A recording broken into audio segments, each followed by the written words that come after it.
I've been living in this world for 18 years now. It's a world where monsters roam the wilderness, and everyone awakens a profession when they turn 18. Today was my turn. I got the mage class. Sounds cool, right? Except I'm a blank slate mage, no elemental affinity at all. No fire specialization, no lightning, nothing. Just the most basic, bottom-tier version of the class. The only skill I got was a tiny fireball spell. I was sitting on the couch in our family mansion, playing with the little flame dancing in my palm. I told it straight. Look, you're weak, but I don't mind. Your job from now on is lighting my cigarettes and warming up my food. We'll live the good life right here in this mansion. No need to go fight giant bosses out there. That's when things got weird. The fireball started shaking violently. Then messages popped up on my status panel. My own skill was yelling at me, calling me a lazy fish, saying it refused to be turned into a lighter, screaming that it wanted to grow stronger and become a world-destroying forbidden spell. Before I could even react, the little fireball shot out of my hand and flew straight through the window, leaving behind an angry red trail. It literally ran away from home. My skill page updated. Fireball, level 1. Status, ran away from home, rage mode. A skill with its own personality. A skill that ditched its owner. I'd heard of wives leaving their useless husbands, but never a skill abandoning its master for being too lazy. Mom called me down for dinner. Our dining room is ridiculously fancy. A table for 20, covered in expensive dishes. Dad sat at the head of the table. He's one of the city defense commanders, a Thunder War God class. Mom sat beside him, the head of the biggest potion corporation in the city, a holy high priestess class. Yeah, my family is kind of a big deal around here. I tried to quietly search on my phone for anything about skills running away or skills having self-awareness. Nothing. In hundreds of years of everyone having professions, this had never happened before. Dad noticed me staring at my phone and told me to eat properly. I made an excuse about looking up post-awakening info. My parents exchanged a look. They thought I was upset about my trash tier class. They started comforting me, telling me not to stress. Mom went all out. Just coast through college, learn some life skills after. We've got 5-star restaurants you can practice cooking at. Or you can manage my potion gardens. These mountains are all ours. You can raise fish, walk birds, live easy. As long as you don't gamble, I can support you for 10 lifetimes. Honestly? Music to my ears. In my previous life, I worked myself to death, literally. I died from overwork. Now I've got a second chance in a rich family with more money than I could ever spend. Why would I grind? I put down my chopsticks and told them with complete sincerity, Mom, Dad, don't worry. Starting tomorrow, I'll help Mom spend money and help Dad polish his medals. I'll be the perfect heir. Son. Dad nearly spat out his soup. Mom's smile froze. I think they expected at least a little bit of fighting spirit from me. Instead, I went straight to legally mooching off my parents, mode without a second of hesitation. After I wolfed down my food and ran back upstairs to check on my runaway fireball situation, I could hear them talking downstairs. Dad was sighing about how hopeless I was. Mom fired back that it was his fault. He was the one who secretly swapped my training sword for a foam stick when I was a kid because he couldn't bear to see me struggle. They argued back and forth, but underneath it all, I could tell they were genuinely worried. They're powerful now, but they won't be around forever. And with my lazy personality, I wouldn't just fail to protect the family fortune. It could actually get me killed. Then Dad suggested they try for another one. Mom blushed and called him shameless, but she didn't exactly say no either. He scooped her up and carried her off, going on about dragon meat giving him energy. Meanwhile, I was upstairs, staring at my empty palm, wondering where my runaway fireball went, and whether it would ever come back. I locked my bedroom door and threw myself onto the bed, immediately pulling up my skill panel. The fireball icon was still grayed out. Half an hour gone, and it still hadn't come back. Then messages started popping up. My fireball had traveled all the way to the green grasslands outside the city, a beginner zone for levels 1 through 3. It found a sharp-toothed rabbit munching on grass and actually mocked it before blasting it right in the teeth. 5 experience points came back to me, plus 1 point of skill proficiency. The fireball wasn't satisfied, though. It thought the experience from such a weak monster was an insult to its dignity. It went charging off looking for stronger enemies, screaming that it wanted to fight 10 at once. I sat there staring at these battle logs, and something clicked. The experience was real. It was actually feeding back into my system. Even though the fireball had run away, it was still part of my skill tree. That's when it hit me. My cheat ability had finally arrived. 18 years I'd waited for something like this. Think about it. Other people have to risk their lives fighting monsters in the wilderness. In this world, it looks like a game, but death is permanent. No extra lives, no respawn. But me? I could lie in bed while experience rained down from the sky. As long as my skill kept grinding, my level and proficiency would just keep climbing on their own. And the best part, perfect combat control. Mages at the same level can have wildly different power depending on how well they aim and predict enemy movement during fights. That takes incredible talent and experience. But my skill had its own brain. It could aim, predict, and probably fight better than I ever could. This wasn't just a cheat, it was a fully automatic grinding hack. I leaned back comfortably and fluffed up my pillow. Sure, the fireball had a terrible attitude, but considering how hard it was working, I'd forgive it for leaving without saying goodbye. I also noticed that normally casting skills drains your mental energy, but my fireball grinding out there wasn't costing me anything. Another perk of the skill becoming its own thing, maybe. Then a new alert popped up. My fireball had been surrounded by a pack of 15 gray wolves. All level 1, but still, 15 against 1 was dangerous for any level 1 fighter. Hey, don't get yourself killed. Run if you can't win, I shouted without thinking. But what happened next blew my mind. The fireball wasn't scared at all. It was thrilled. It decided that killing enemies one by one was too slow and inefficient. So right there, in the middle of a fight, surrounded by wolves, it started thinking, calculating, and rearranging fire element patterns. It had a breakthrough. It figured out the secret of elemental fission all on its own. A new skill appeared in my panel, multi-burst fireball. It could instantly split into 10 to 15 fireballs for carpet bombing, with a secondary explosion on impact. 15-second cooldown. All 15 wolves were wiped out in one blast. 75 experience points. Massive proficiency boost. And my fireball stood over the pile of wolf corpses, blowing a smoke ring, calling them trash. I shot up from the bed. This was insane. I may not be the best student, but I know the basics. Skills in this world are ranked in 6 tiers: basic, elementary, intermediate, advanced, legendary, and forbidden. Any mage can learn basic skills. But starting from elementary, you can't just read a skill book and automatically learn it. Multi-burst fireball is an elementary skill involving element splitting and secondary detonation techniques. Even specialized flame mages can't learn it on their first try, let alone a blank slate mage like me. But my skill just figured it out by itself. Not even half a day since my awakening. I hadn't seen a single monster in person. I'd never even touched a skill book. My fireball just got annoyed that killing things one at a time was too slow, so it evolved on its own. My mind started racing. If this kept up, what happens when I hit level 10 and unlock a second basic skill? If I learn water arrow, will it get frustrated with being weak and grind itself into tsunami? If I learn earth shield, will it decide it's not tough enough and become absolute defense? If every element's skill works this hard, then my so-called blank slate mage class could become an all-element forbidden spell archmage. I might actually become a god while lying in bed. And there's a big career exam in 3 days. Maybe this blank slate mage is about to shock everyone. One final message came through. The fireball thought the grassland monsters were too weak and was heading to the dark forest, a level 3 to 5 zone. It left me a note: go to sleep and stop freaking out. Don't disturb my work. Fair enough. If my skill was putting in this much effort, the least I could do was stay out of its way. The best support I could offer right now was to not be a nuisance. For the sake of my skill's great grinding mission, I yawned and found the most comfortable position. I shall now sleep. Hey, little fireball, good luck out there. If you're not level 3 by morning, I'm going to laugh at you. 2 minutes later, I was out cold.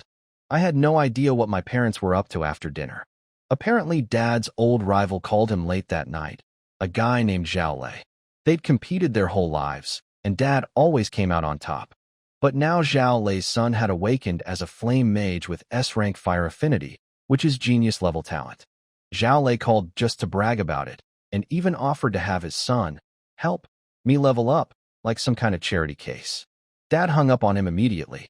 From what I pieced together later, my parents spent that night worrying about me. There's a big career exam in 3 days, broadcast live across the whole city. Everyone only gets basic bronze equipment, so it's pure skill. Dad was afraid Zhao Lei's son would show off, while I'd be humiliated in front of everyone. He decided I should fake being sick and skip the exam entirely. Mom agreed. They'd rather I stay home comfortable than go out there and get laughed at. They even decided to try again for a second kid. Dad figured if Zhao Lei wanted to compete through sons, then fine, they'd make a new one. As for me, they'd just shield me from all the hardship for the rest of my life. Even if I was useless, I'd be their most treasured useless son. That part was kind of sweet, honestly, in a painful sort of way. But here's the thing they didn't know. I woke up the next morning feeling amazing. Best sleep of my life. I lazily opened my skill panel and nearly fell out of bed. Level 3. I was level 3. I'd gone to sleep at level 1 and woke up at level 3 with 25% progress toward level 4. Both Fireball and Multi-Burst Fireball were at level 3 too. In this world, even rich family geniuses with a full team carrying them can barely reach level 3 on their first day. I did it in my sleep. Literally. The Fireball status showed it was now napping. Its mood was listed as extremely exhausted, kind of wants a midnight snack. It left me its battle report from last night. 158 sharp-toothed rabbits, 135 gray wolves, 112 poison spiders, and more. Its message said, I'm dead tired. Get me some fire element food to recharge, or I'm going on strike. I wasn't even mad at the attitude. Why would I argue with my own skill when it was grinding levels for me? Mom called me down for breakfast. I washed up, threw on some casual clothes, and headed downstairs humming a tune. At the table, Mom looked at me with this sad expression. I could tell she was trying to figure out how to bring up something difficult, probably the exam. She was working up the courage to tell me I should skip it. But then she paused. Something caught her attention. Mom is a holy high priestess. Her class gives her detection abilities. She must have sensed something different about me, because she suddenly used an inspection skill on me. I saw the moment her face froze. Level 3. Her son, who was supposed to be a hopeless blank slate mage, who she was about to tell to stay home and skip the exam, was already level 3 overnight. So much for being a lazy, good-for-nothing, second-generation heir. I could practically see the question forming in her head. Didn't you say you were going to sit around and mooch off us? When did you sneak out to grind levels in the middle of the night? When I came downstairs for breakfast, I forgot one important thing. I was level 3 now, and my parents could tell. Dad shot up from his chair. Level 3? You were level 1 when you went to bed. My brain scrambled. I couldn't exactly tell them my skill ran away and killed monsters on its own all night. That would be insane. Nobody in the history of this world has ever heard of a skill developing its own mind. If word got out, who knows what would happen to me? This was my biggest secret. So in about 1/10 of a second, I put on a slightly embarrassed face and fed them a story. I told them I'd been lying in bed feeling bad about being a blank slate mage, and that even though I talked big about mooching off them, I was still their son. So I snuck out after they fell asleep and trained for a while. Mom and Dad's eyes went red instantly. They were so moved. Their lazy son wasn't actually lazy. He was just pretending not to care so they wouldn't worry, while secretly grinding all night. As for how I reached level 3 so fast, they figured I'd just hired some high-level fighters to carry me. For our family, that kind of money is nothing. Dad got fired up and called in his trusted subordinate, Yi Hongyu. She walked in looking like a warrior out of an action movie.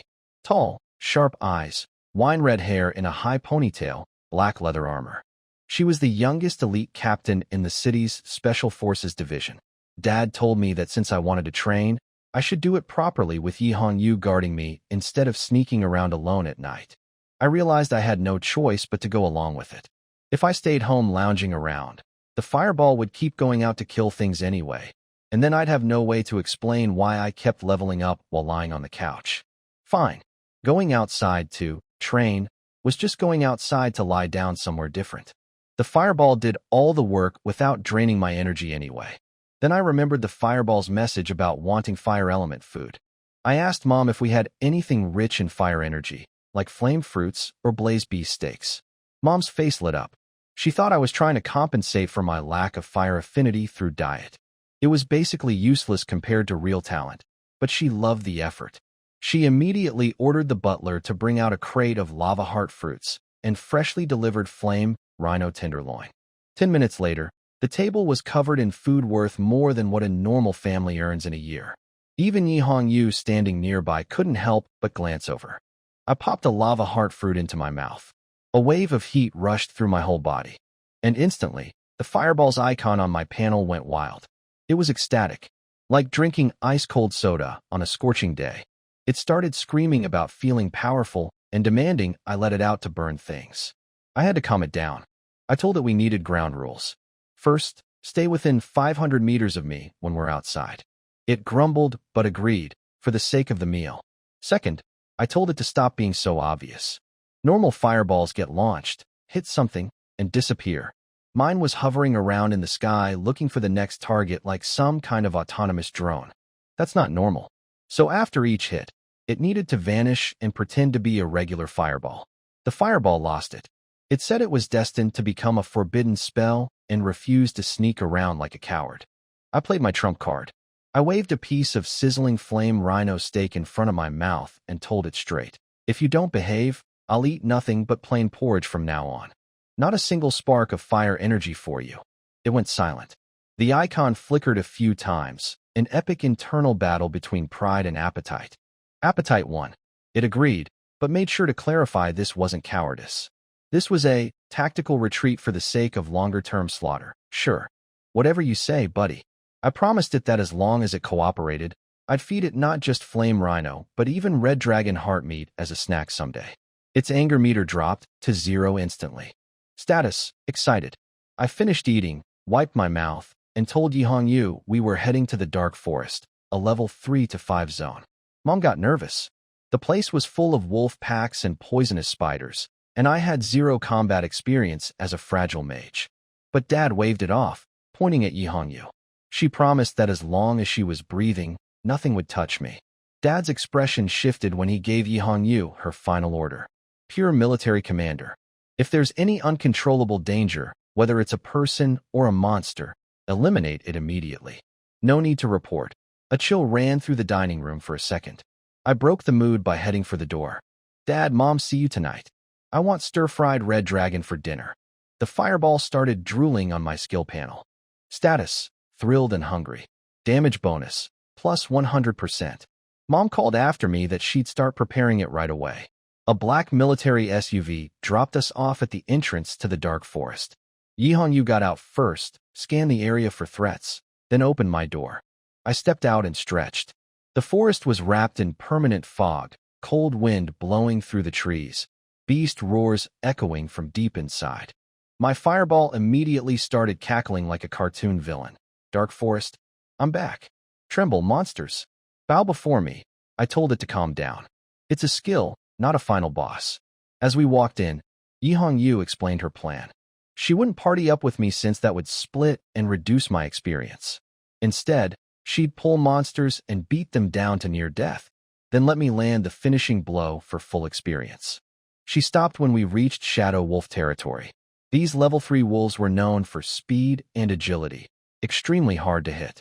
She suggested we skip them and go find ironhide boars instead, since those were slow and better for target practice. She figured that with my blank slate mage accuracy, hitting a fast-moving wolf would be nearly impossible, even if she left it half dead. I shrugged and told her to go ahead and try. I said I was confident in my aim. She looked puzzled. Where was this confidence coming from? Even an S-rank flame mage on their first day couldn't hit a shadow wolf. She probably assumed I just hadn't seen fast monsters before and didn't know what I was getting into. But I wasn't worried at all. My fireball had been hunting in this exact forest all night. I knew what it could do. She agreed to give it a shot and gripped her daggers tighter, promising to jump in if I missed. Right on cue, a gray-black blur exploded from the bushes, a level 3 shadow wolf lunging straight at us. Yi Hongyu moved faster than I could blink. She intercepted it midair, slashed its front legs and belly, then landed a perfect side kick to its ribs. The wolf crashed to the ground, badly wounded but alive. Now, young master, I gave the command in my head. Go, little fireball. The fireball launched from my palm, streaking toward the wolf. But the wolf, even injured, rolled to the side at the last second using its innate skill, shadow flicker.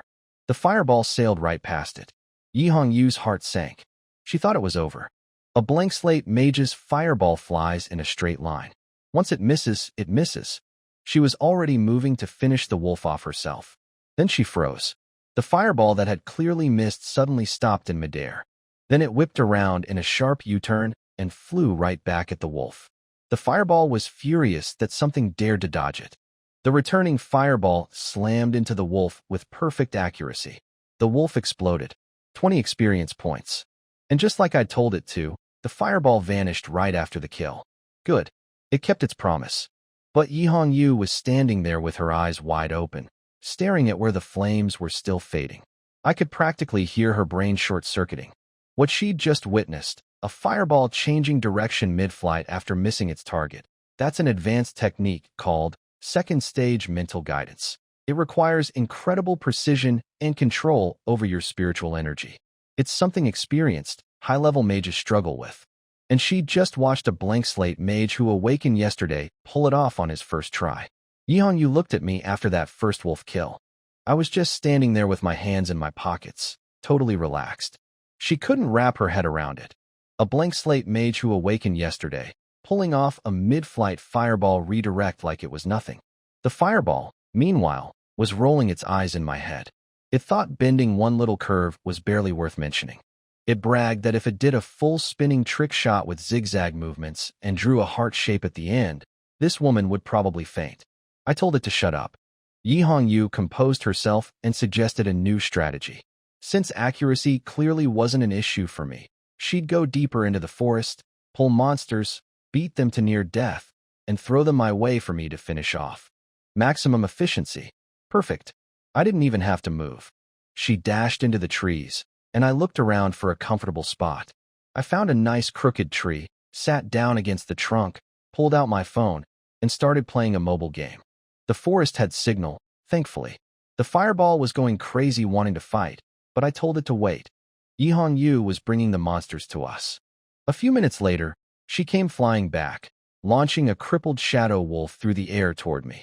Young master, incoming. I didn't even look up. I was in a critical team fight on my phone. Die, you idiot marksman, stop feeding. The fireball handled it. One perfect hit on the airborne wolf. Instant kill. 20 experience. Yihong Yu landed nearby and started to compliment my aim. Then she saw I was playing a game and hadn't raised my head once. She couldn't believe it. She started testing me. Next wolf, she threw it high into the sky instead of straight at me. I was yelling at my support player on screen while the fireball rocketed upward and blasted the wolf mid-fall. Then she threw a poison spider from my blind spot behind the tree. I screamed, "Someone's backdooring," which she couldn't tell was about the game or real life. The fireball shot out sideways, made an impossible sharp turn around the tree, and splattered the spider from behind. I never turned around. For the next half hour, she kept throwing monsters at me from every angle, behind me, above me, around corners. The fireball intercepted every single one before it even touched the ground, and my eyes never left my phone screen. She thought I was some kind of genius who had mastered mind's eye, perception, sensing everything through spiritual awareness and air currents without needing to look. She figured killing these monsters was so easy for me that a phone game was literally more challenging.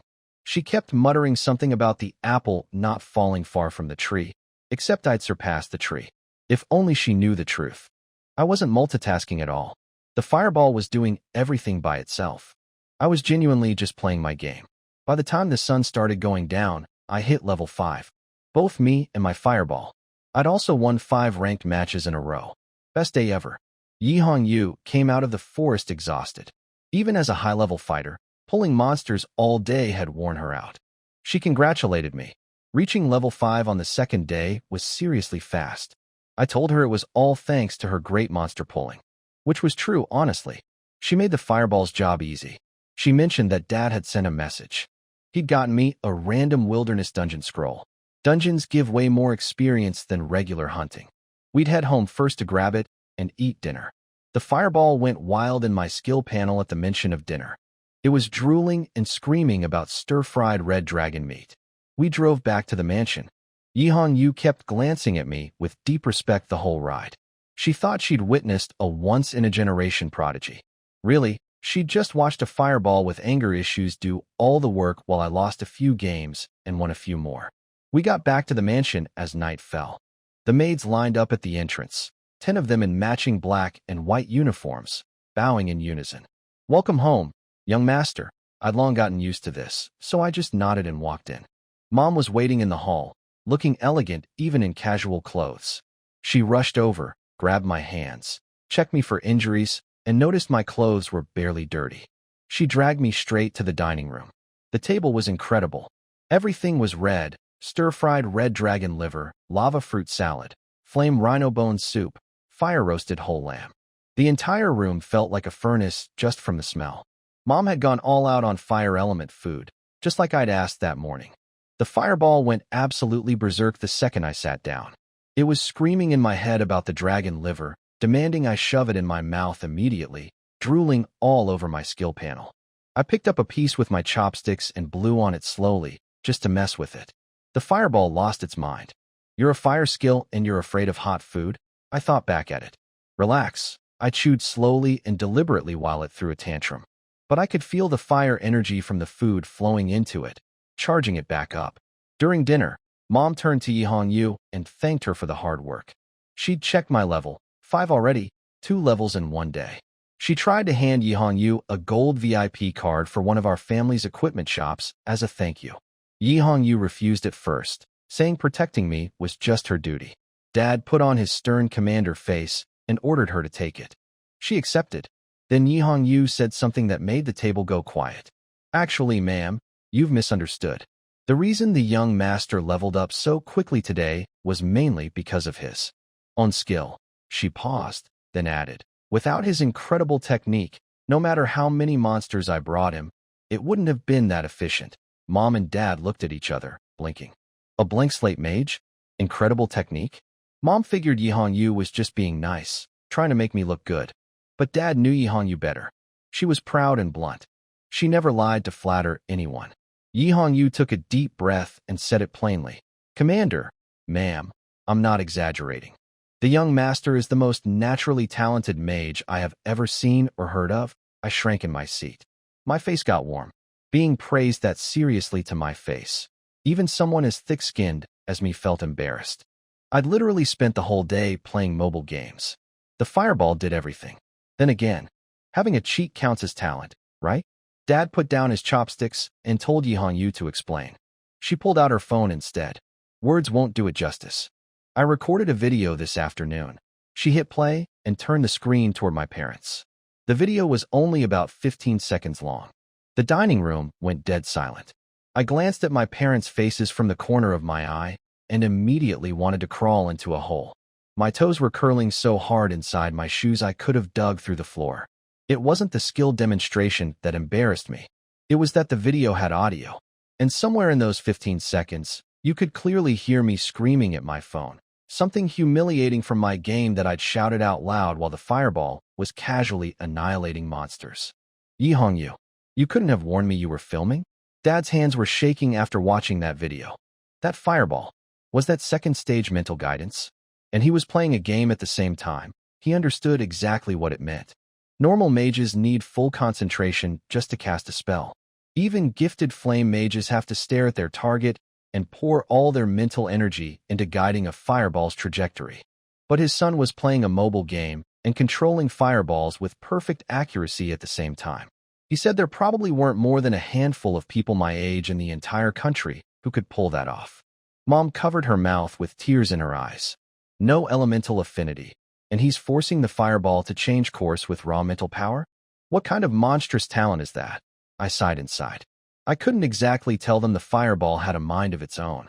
Nobody would believe that. So I played it cool, pretended to choke on my food a little, and mumbled that it was no big deal. I just couldn't look up because I was in a promotion match, so I threw the fireball by feel. Dad slapped his thigh so hard the table shook. By feel? That's my boy? I knew my son couldn't be useless. Just like that, the plan to have me fake being sick for the big exam was completely scrapped. No way they were hiding me at home now. Mom got down to business. To get into a top academy, I need to reach level 10 before the exam and learn a second basic skill. She told Yi Hongyu to help me grind nonstop for the next 2 days. I agreed without arguing. Honestly, I didn't care much about the exam or college. But I figured university would actually be perfect. No parents watching over me. Nobody caring if I slept all day in my dorm, and top academies had amazing living conditions. Plus, giving mom and dad something to brag about seemed like the least I could do. They'd spoiled me rotten this whole life. Getting them some bragging rights counted as filial duty. Mom started listing skill books our family had in stock. Water arrow, earth shield, wind blade, healing, even rare lightning strike. She asked which one I wanted to learn. Dad suggested earth shield. He said my fireball accuracy was incredible, but mages are fragile. One assassin getting close or a group focusing fire on me, and I'm done. Earth shield had the highest defense rating among basic skills, like wearing a turtle shell. Stay alive, and you can keep dealing damage. Mom agreed. Safety first. I thought it over. Dad had a point about defense. But what I was really curious about was whether the new skill would also come alive with its own personality. I just hoped it wouldn't be another angry lunatic like the fireball. One was enough. The fireball burped in my head, satisfied from all the dragon liver, then immediately started ranting about wanting more killing and being one step closer to becoming a forbidden spell. I ignored it and told my parents I'd go with Earth Shield. Good choice. I want to survive long enough to keep mooching off you guys, I added. Dad laughed and didn't even scold me for that. He pulled out a scroll glowing with dark purple light, a difficult rank Phantom Castle dungeon scroll. It was meant for levels 3 through 5, so Yihong Yu couldn't come inside with me. But Dad said he'd already arranged a team for me. He got serious and warned me not to get overconfident. Dungeon monsters were nothing like the weak ones outside. One life, no do-overs. He didn't want to see me get even a scratch. I nodded and meant it. Even though the fireball was powerful, I'd never been in a dungeon before. Having a team for my first time seemed smart. Dad wouldn't put me in danger. He sent Yihong Yu to the underground vault to pick out the best mage gear available for my current level. Then the butler walked in and announced that someone named Miss Xia had arrived with her group. Dad checked the time and grinned. My dungeon team was here, right on schedule. A group of young people showed up at our mansion looking stiff and nervous. Can't blame them. This place tends to have that effect on visitors. Dad led the way with his booming laugh. Welcome. Make yourselves at home. The team leader was a girl named Xia Qinghua. She wore a light blue mage robe, had long flowing hair, porcelain skin, and cold eyes that basically said, don't bother. She was famous, the Ice Queen beauty from the school next door, with a line of admirers stretching across the city. She'd awakened as a water mage with A-rank water affinity. Behind her were 3 others, Zhang Kai, a tall skinny ranger with a longbow, Wang Meng, a big beefy shield warrior, and Lu Weiwei, a shy little priestess with twin ponytails. Mom gushed over Xia Qingyue's looks. I shook her hand politely, but didn't feel much. The cold, untouchable type was too much work. This was just a dungeon run, nothing more. She seemed mildly surprised I wasn't staring at her like every other guy apparently does. Dad explained that all their fathers were his old military subordinates. These kids had been in combat training since childhood, way above average students in terms of fighting ability. All 4 were level 4 with good equipment and solid teamwork. Then Yihong Yu walked in carrying a pile of gear glowing faint orange. Everyone's eyes went wide. Is that the legendary rank Purple Cloud set? The best mage gear under level 5? Zhang Kai practically drooled. Even Xia Qingyue's composure cracked for a second. In this world, equipment goes from bronze up through silver, gold, diamond, legendary, and mythic. Giving a 2-day-old blank slate mage a full legendary set as a starter kit was absurd overkill. I didn't think much of it. Yihong Yu helped me put everything on like I was a mannequin. The gear fit nicely, then dissolved into sparkles and merged invisibly into my body. All equipment in this world auto-hides when you're not fighting, so I looked like I was wearing regular clothes again. I checked the stats and my jaw nearly dropped. The whole set was built around one thing, cooldown reduction. Every piece stacked it. The total came out to 60% shorter cooldowns. My fireball's 3-second cooldown became 1.2 seconds. Multi-burst fireball went from 15 seconds down to 6. That was insane. I caught Zhang Kai and Wang Meng exchanging a look. I could read it on their faces, jealousy. They were thinking this godlike equipment was completely wasted on a talentless blank slate mage. Born rich, that's all. Dad noticed too. You don't survive decades of war without learning to read people. He pulled me aside and dropped his voice, dead serious. Son, remember, we paid for this dungeon scroll, and we're paying them too. You're the boss, they're the hired help. He gripped my shoulder. In dungeons, people die. When real danger hits, human nature takes over. Self-preservation first. Some might even get ideas about your equipment. Then he glanced back at the four of them and raised his voice just enough for them to hear. If anyone gives you a hard time in there, or makes you feel bad in any way, you tell Dad. I'll tear their mouths apart. He wasn't being subtle about it. He wanted their fear of him to outweigh their fear of any monster. That was his way of keeping me safe. He ordered Yi Hongyu to escort us to the dungeon entrance and wait outside. If anyone disrespected me on the way there, she had permission to deal with them however she saw fit. Yi Hongyu's eyes flashed cold. Her gaze swept over Zhang Kai and the others like a blade. They both looked like they felt a chill on the back of their necks. Even Xia Qingwei stiffened. I waved it off and told everyone to stop wasting time. Zhang Kai and Wang Ming instantly fell in line behind me like loyal henchmen. Funny how quickly attitudes change. As we walked out through the entrance hall, the 2 rows of maids bowed perfectly in unison and called out together. Safe travels, young master. Good luck. Wishing you victory. The 4 newcomers nearly jumped out of their skin. So this is what a rich family is like, they were probably thinking. Yeah, it's a lot. The car ride to the dungeon was awkward. Everyone was tense, probably because of the ridiculous mansion they'd just walked through and the stone-cold killer driving the car. Zhang Kai tried to break the ice. He cleared his throat and told me, in the nicest way he could manage, that the dungeon monsters were much tougher than wild ones. He said their team had practiced together a long time with a tight system, and since I was a all-around mage, with questionable accuracy, I might mess up their rhythm. His suggestion? Just stand in the back and treat the whole thing like a sightseeing trip. Don't do anything. That would be my biggest contribution. The car went dead silent. Then Yi Hongyu slammed the brakes. Zhang Kai flew forward and smashed his face into the seat in front of him. Before he could complain, he looked up and met Yi Hongyu's eyes in the rearview mirror. Ice cold. Did I hear that right? You're saying our young master is too weak to fight alongside you?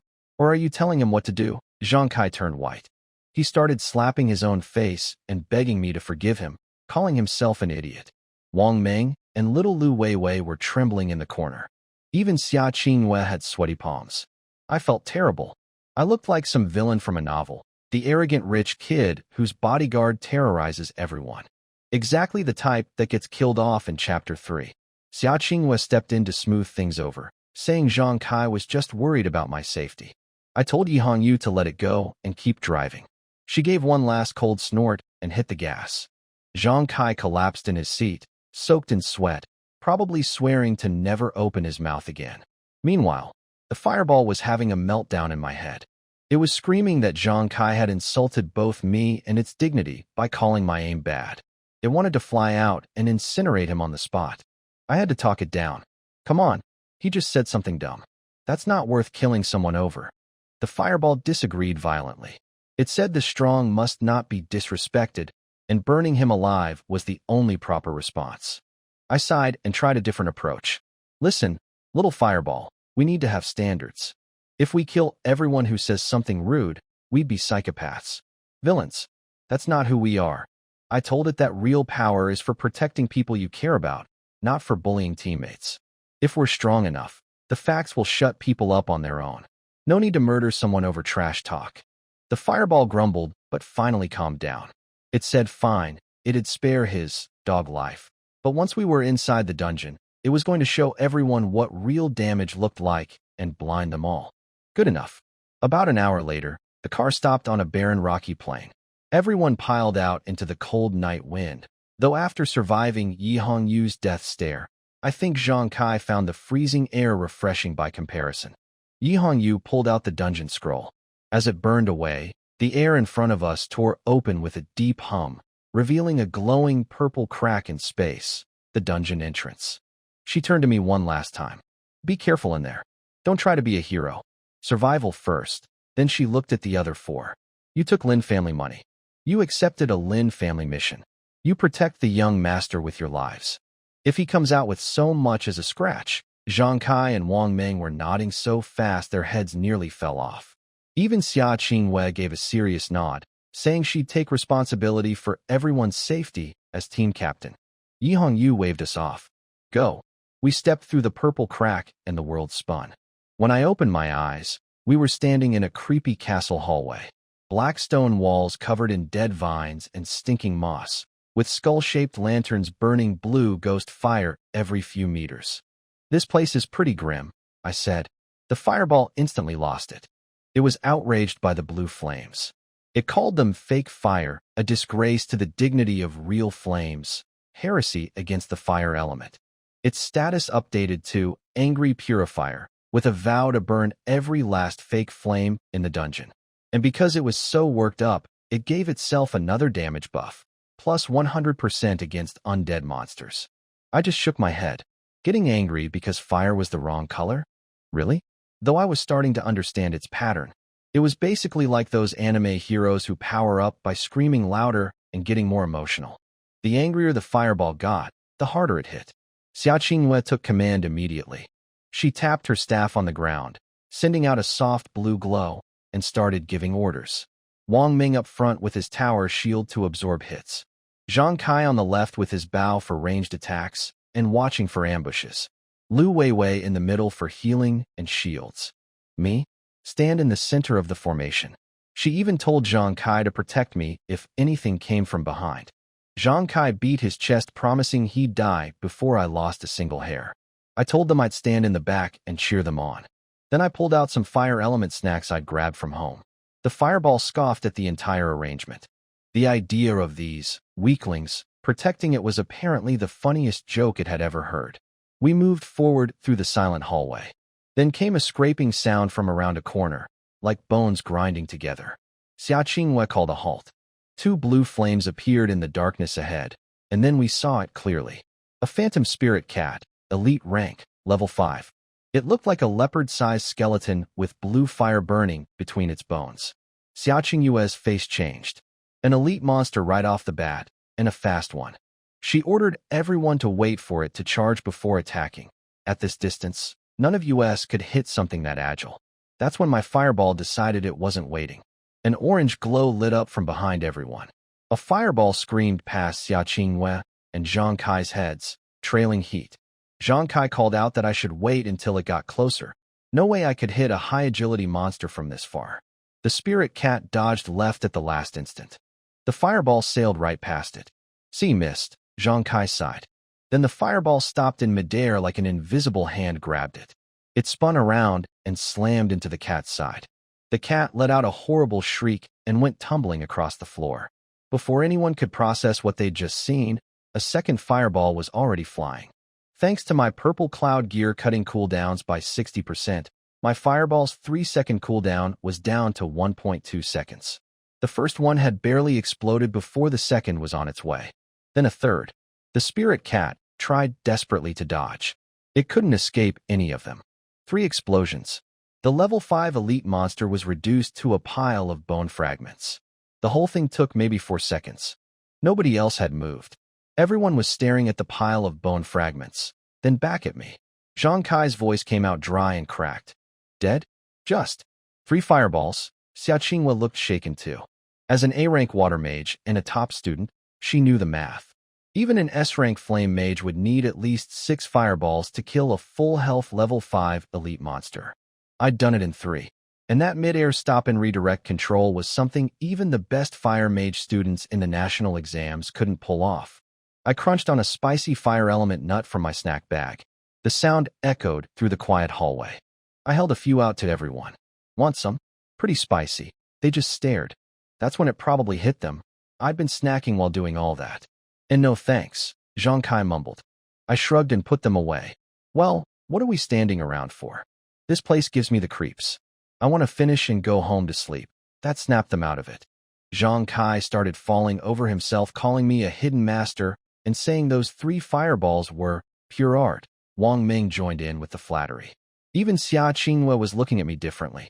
She'd come in expecting to babysit a deadweight rich kid. Now she wasn't sure who the deadweight actually was. She adjusted the strategy. Since I had serious firepower, we could push faster. Wang Ming took point and picked up the pace. Then Lu Weiwei's face went white. Monsters.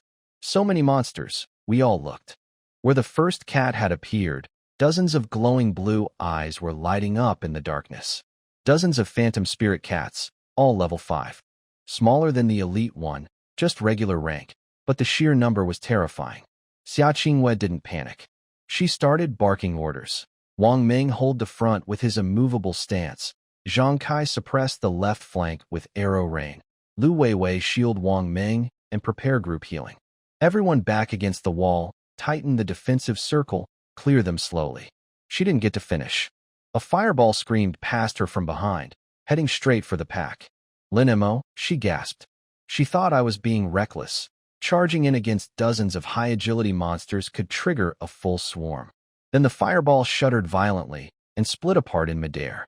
It became 15 separate fireballs, raining down on the cats like a meteor shower.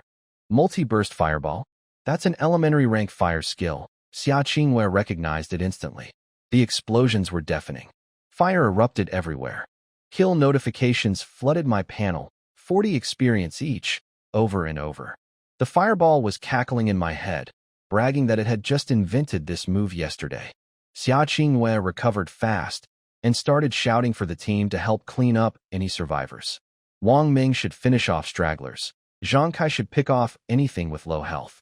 But honestly, they barely needed to do anything. 6 seconds later, my cooldown was back. A second multi-burst fireball split into another 15 projectiles and carpet-bombed whatever was left. Under 30 seconds, every single cat was dead. Xia Qingwei stared at the piles of shattered bones. In her original plan, this fight would have taken the whole team 10 minutes of careful positioning and coordination. It took me less than half a minute. That was incredible, Lin Mo, Zhang Kai managed weakly. Everyone turned to look at me again. I was just standing there munching on my snacks. I felt kind of awkward. I hadn't done anything. I just ate nuts and watched. This was all the fireball's work. It had nothing to do with me. Xia Qingwei couldn't help herself. She asked me how many skill books I'd used to learn multi-burst fireball. In her mind, a blank slate mage learning an elementary skill without elemental affinity would require dozens, maybe hundreds of expensive skill books. Each one costs 6 figures in national currency. I scratched my head. Skill books? Never seen one. She froze. You mean, you didn't use any? Yeah, I shrugged. You just split it apart and make it explode, right? Is it that hard? The fireball went ballistic in my head. It screamed that it had nearly killed itself figuring this out alone on the grassland while I was sleeping, and now I was taking credit like it was nothing. It called me shameless and said stealing its hard work would bring me bad karma. I shut it up with one sentence. You still want that stir-fried red dragon tonight. Instant silence. Status updated to enduring humiliation. Damage plus 100%. I had to admit, showing off a little felt pretty good. Zhang Kai jumped in with an excited analysis. He pointed out that even S-rank fire mages who learned the skill through books could only split 3 to 5 fireballs at first. I'd just split 15, which meant my mastery was at the absolute peak level. That couldn't be achieved by cramming skill books. He declared me the greatest mage genius in history and said all those S-rank mages should go raise pigs. Xia Qingwei looked uncomfortable. If S-rank should raise pigs, then her A-rank should go play in mud. I waved them off and said it was just luck. Let's keep moving so I could go home and sleep. Xia Qingwei looked at me with even more respect. Not just incredible talent, but humble too. She thought I was some kind of wise master. Really, I just wanted to go to bed. We pushed forward at full speed with me providing firepower. Everything was going smoothly. But outside the dungeon, things were going very wrong. From what I learned afterward, about 30 minutes into our run, Yihong Yu felt a tremor from underground. A dark, evil energy suddenly covered the whole area. The dungeon entrance, which had been glowing purple, turned pitch black, like a demon's eye opening. Yihong Yu's face went white. She recognized it immediately. Abyssal corruption. In this world, there are permanent dungeons that are stable and safe. Then there are temporary dungeons opened by random scrolls, like ours. These temporary dungeons have an incredibly rare chance of being invaded by energy from another dimension, causing them to mutate. The probability is 1 in 100,000. The city hadn't seen a case in 8 years. Here's what made it terrifying. Normally, if things go bad in a dungeon, you can crush a return scroll and teleport out instantly. Yi Hongyu had given me several before we went in. That was her safety net. But when a dungeon goes abyssal, return scrolls stop working. The only way out alive is to kill the final boss and clear the dungeon. Yi Hongyu's hands were shaking as she called my father. Dad answered cheerfully, assuming I'd already cleared the dungeon. Then Yi Hongyu told him what happened. I heard later that a teacup shattered on the other end of the line, followed by Dad screaming that he was coming immediately. Meanwhile, I was inside the dungeon, munching on snacks, completely unaware that our little dungeon run had just turned into a death trap. Things got weird fast. The air inside the dungeon changed. That damp, rotting smell turned into something sweet and bloody. The skull lanterns on the walls flickered and shifted from blue to dark purple. Xia Qingwei stopped dead in her tracks. She kept looking around, checking and rechecking, then said 2 words that made everyone's blood run cold. Abyssal corruption. Zhang Kai panicked and pulled out his return scroll. Nothing happened. The scroll was dead. It was real. We were trapped. Lu Weiwei started crying. Wang Meng's hands were shaking on his shield. Zhang Kai looked at me with tears in his eyes, asking what we should do. Somewhere along the way, I'd become the person everyone turned to instead of Xia Qingwei. I was cursing my luck internally. 18 years in this world, I finally get a cheat ability, and on my very first dungeon run, I hit a 1 in 100,000 disaster. Unbelievable. The fireball, on the other hand, was having the time of its life. It was literally inhaling the abyssal energy from the air, trembling with excitement, calling the atmosphere beautiful and a calling from hell. Its damage against abyssal monsters jumped to plus 200%. Of course it was happy. This thing loved chaos. I brushed the snack crumbs off my hands and told everyone to stop moping. No way back means we go forward. Xia Qingyue pulled herself together, gripped her staff, and ordered everyone to tighten formation around me. We were pushing through. The rest of the dungeon was brutal. The corrupted monsters were way stronger and way more aggressive. But between my gear's cooldown reduction and the fireball's insane abyssal damage buff, we fought our way to the deepest part of the dungeon. I hit level 6. Everyone else reached level 5. We stopped in front of a massive black door, 10 meters tall. Xia Qingyue's voice was hoarse. The boss is behind this. The door opened on its own. A wave of pressure slammed into us. On a throne made of bones sat the boss, Abyss Skeleton Knight, level 5. Broken black armor, purple soul fire burning where its face should be, a 2-meter greatsword, riding a skeleton horse wreathed in ghostly flames. It roared. Just that sound alone made Zhang Kai and Lu Weiwei struggle to breathe. Even Wang Meng was shaking. The fireball was thrilled. Now this is a real opponent. Xia Qingyue rallied everyone. It's only level 5. With Linimo, we have a chance. Wang Meng, get up front. Before she even finished, the fireball launched itself at the knight without waiting for my command. With that 200% damage bonus, the explosion was enormous. Zhang Kai cheered. Direct hit, then the smoke cleared. The skeleton knight hadn't moved an inch. A translucent purple shield shimmered around it. My strongest attack hadn't even scratched it. The fireball was stunned. It couldn't believe it. 200% bonus damage and nothing? The knight stood up, mounted its skeleton horse, and charged straight at us. The ground shook. Wang Meng screamed and slammed his tower shield into the ground, activating his defensive skill. The knight's greatsword came down on it. One hit. Wang Meng went flying, shield and all, spraying blood, crashing into a wall 15 meters away. Lu Weiwei screamed and ran to him. Zhang Kai's face went gray. If my fireball couldn't even dent the thing, what chance did any of us have? I wasn't panicking, but I frowned. This was a real problem. I told the fireball to keep shooting and push the knight back. Don't let it get close to the team. It didn't need to be told twice. Explosions lit up the entire hall as fireballs and multi-burst attacks hammered the knight over and over, forcing it backward. But when the fire died down, that purple shield was still perfectly intact. Not a single crack. Without breaking that shield, this boss was unkillable. Then I noticed something. The fireball had stopped ranting. It was staring at the shield, completely silent for once. Its status updated, deep thinking. Intelligence currently seizing the high ground. I raised an eyebrow. Was my fireball about to have another breakthrough? The skeleton knight locked its eyes on me. It figured out I was the only real threat. Kill me, and the annoying fireball stop. It lowered itself on that skeleton horse and prepared to charge. Xia Qingwei jumped in front of me. Her face was covered in dust, and she looked ready to die. Lin Mo, run. I'll hold it off. Wang Ming dragged himself over too. Shield up, blood still on his chin. I'll buy you time. Go. I kicked Wang Ming in the butt. Are you guys stupid? Run where? Hide somewhere until we starve to death. Xia Qingwei blinked, caught off guard. I looked straight at the skeleton knight. We kill it. Walk out the front door with our heads held high. If one hit doesn't break the shield, we hit it 10 times. 100 times. We end it. That snapped everyone back. Zhang Kai crawled to his feet, legs still shaking, but with a desperate fire in his eyes. Screw it. We're dead either way. Let's fight. Wang Ming wiped the blood from his mouth and gripped his shield again. Whatever Lin Mo says, we do. Meanwhile, the fireball was going through something in my head. It knew it needed to concentrate all its power into a single point to punch through that shield. It kept trying to compress the fire energy tighter and tighter, but every time it squeezed too hard, the elements burst apart in all directions. Too unstable. I couldn't help myself. I gave it a hint. Spin it. When something rotates fast enough, all the energy gets locked into the center. It stops scattering. Maximum rotation, maximum penetration.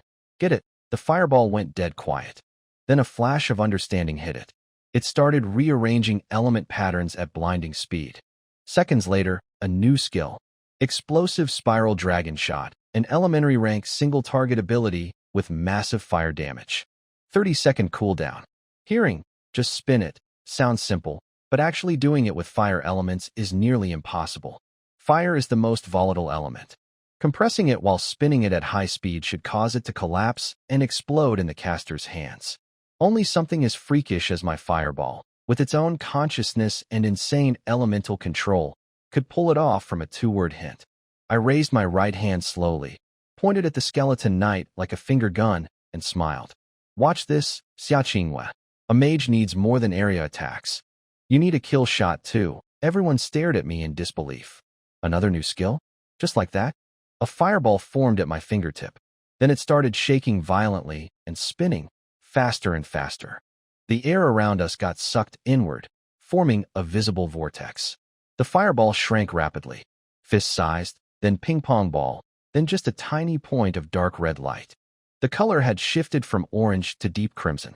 Despite being tiny, the energy inside was so dense that the space around it started warping like heat waves. Wind whipped my robes and hair back. In that moment, the fireball's voice and mine overlapped perfectly. Break. I pulled an imaginary trigger. The compressed, the fire screamed forward with a sonic boom, trailing a spiraling tail of flame behind it. The stone floor cracked and shattered in its wake. The explosion shook the entire hall. That single shot punched clean through the purple shield, shattering it into glittering fragments. The skeleton knight was blown dozens of meters backward, smashing through its own bone throne in a cloud of dust. Zhang Kai's jaw was on the floor. It broke? Everyone stood frozen. One hit. That impenetrable shield that made all our attacks useless, destroyed in a single strike. I blew on my fingertip, which was still hot, and looked at the stunned team. What are you standing around for? Hit it while it's down. Now, while we were fighting for our lives inside the dungeon, a whole circus was happening outside. From what I heard afterward, the place had turned into a military operation. Dozens of searchlights, hundreds of armed soldiers, yellow warning tape everywhere around the dungeon entrance. Dad came crashing down from the sky like a human meteor. He hadn't even dressed properly, just a black coat over his bare chest, eyes bloodshot. Mom appeared beside him, face pale but standing tall. She was too proud to show weakness in front of all these soldiers. Yihong briefed them. We'd entered 45 minutes ago. The dungeon went abyssal 10 minutes after that. Mom's voice trembled. How could this happen? It hasn't happened in years, and it hits our son. Dad's fists were crackling with lightning. He was barely holding it together. Then things got worse. A convoy of black military vehicles pulled up. Out stepped Zhao Lei, Dad's lifelong rival, the other city defense commander, wearing a pressed suit and gold-rimmed glasses. Behind him was his pride and joy, Zhao Yu. the S-rank Flame Mage Prodigy, plus a squad of 4 elite young fighters, all level 5, all decked out in legendary gear. Zhao Lei asked about our team composition. When Yi Hongyu listed it out, 1 blank slate mage, 1 A-rank water mage, 2 B ranks, and an A-rank healer, all around level 4 with gold tier equipment, Zhao Lei's frown deepened. His son, Zhao Yu, smirked behind him. Those two had been compared to each other their whole lives, and Zhao Yu had never liked me. Zhao Lei shook his head and told Dad he'd been foolish. He said if Dad wanted someone to carry me through leveling, he should have just asked. He could have sent his son.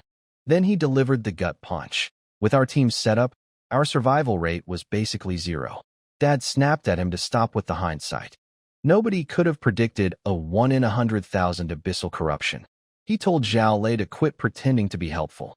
Zhao Lei backed off and laid out his plan. Since this was a level 3 to 5 dungeon, once it reset after we presumably died inside, his son would lead his elite squad in to clear it and prevent the monsters from breaking out. He said his son's team was the only force in the city capable of handling an abyssal dungeon at this level. Zhao Yu stepped forward with that smug confidence of his. Uncle Lin, Auntie Sue, don't worry. Even though Lin Mo is most likely gone, I'll be ready. The moment the dungeon resets, I'll personally cut off that boss's head to avenge him. That's when Mom spoke up. Who says my son is dead? Her voice shook but didn't waver.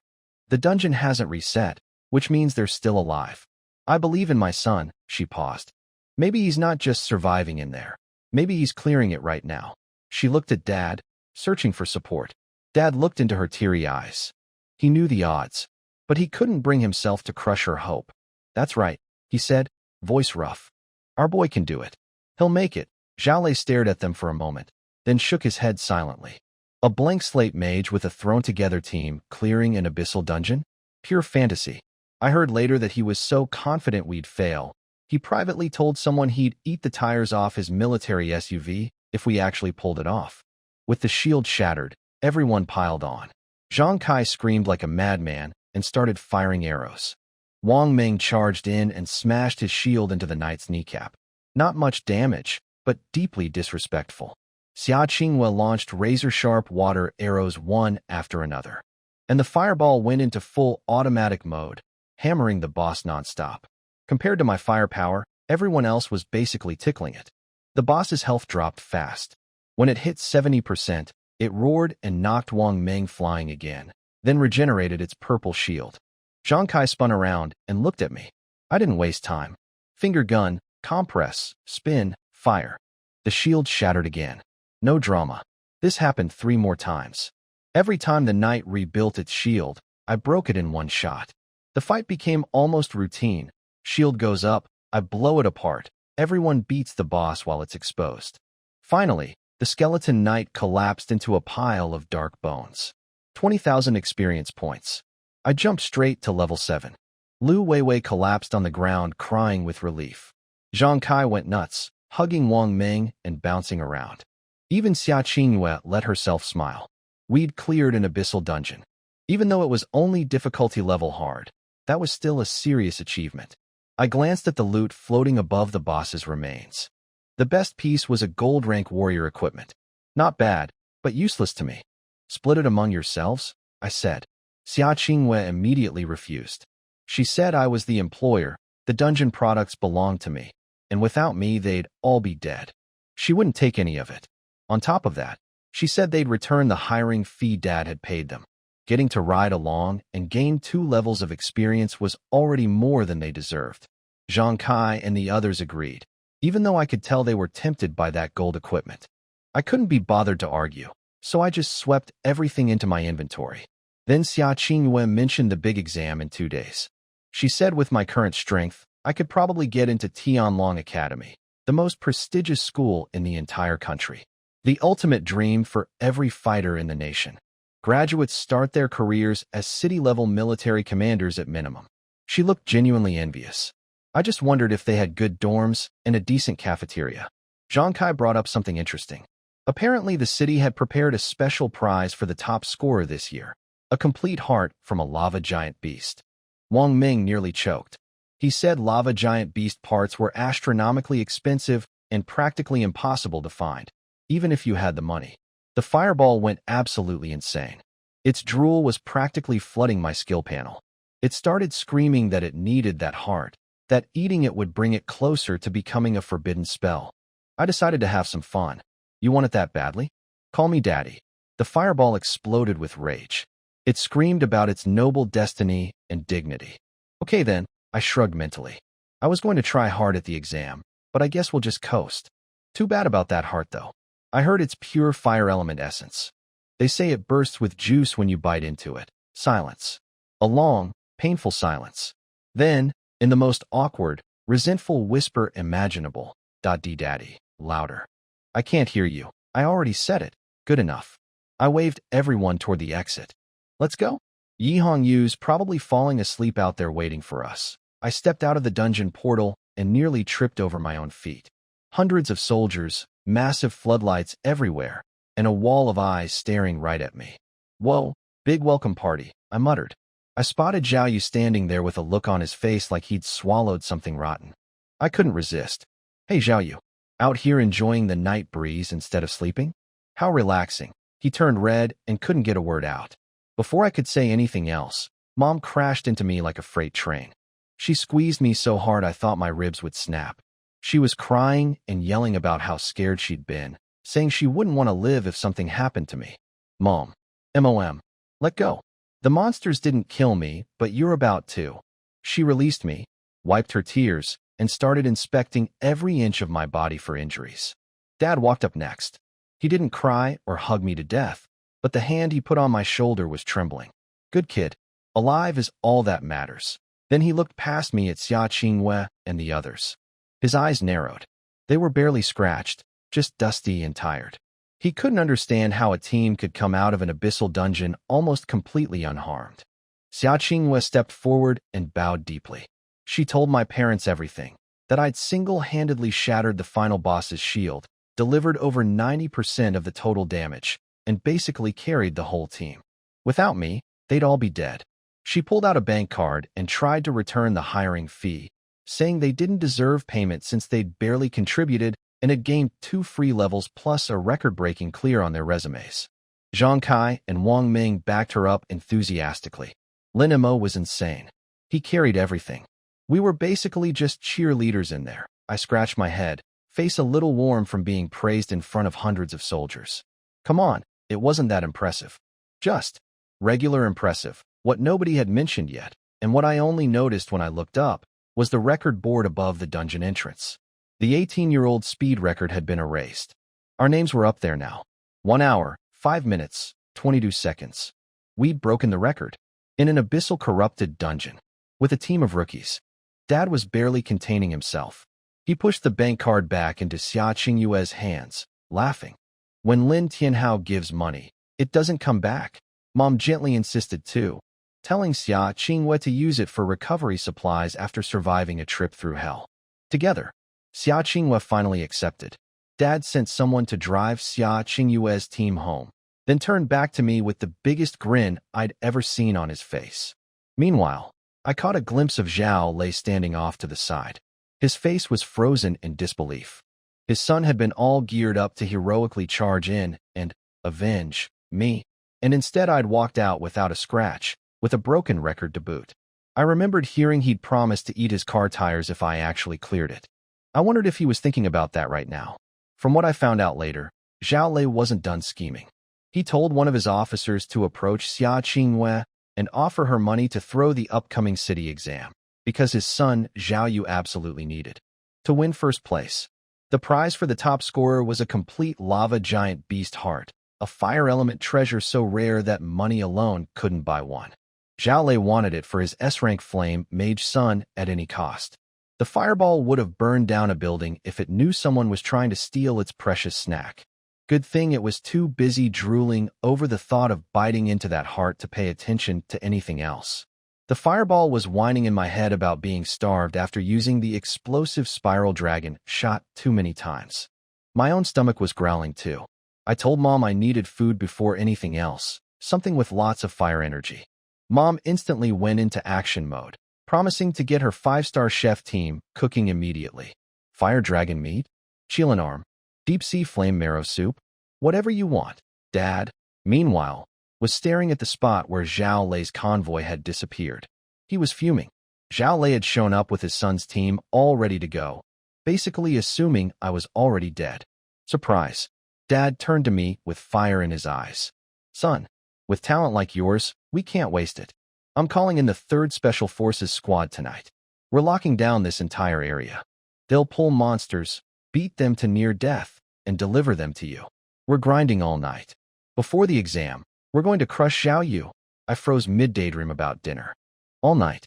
I just survived an abyssal dungeon, and now I'm supposed to pull an all-nighter? Before I could object, Mom did it for me. She smacked Dad's hand away and started yelling. Are you insane? He just barely escaped alive. His mental energy is drained. You want to work him to death? I was mentally giving Mom a standing ovation. The fireball, of course, had the opposite opinion. Sleep? Only weaklings sleep. Eat, and then get back to killing. I'm going to become a forbidden spell. This is nothing. I ignored it. But then a thought hit me. If I went home and slept, the fireball would definitely sneak out and grind on its own. I'd wake up several levels higher and have to explain it again. Oh yeah, I secretly went out training at 3 a.m. Again, that excuse was getting thin. Dad sweet-talked Mom with a compromise. He'd have my actual bed hauled out here from the mansion.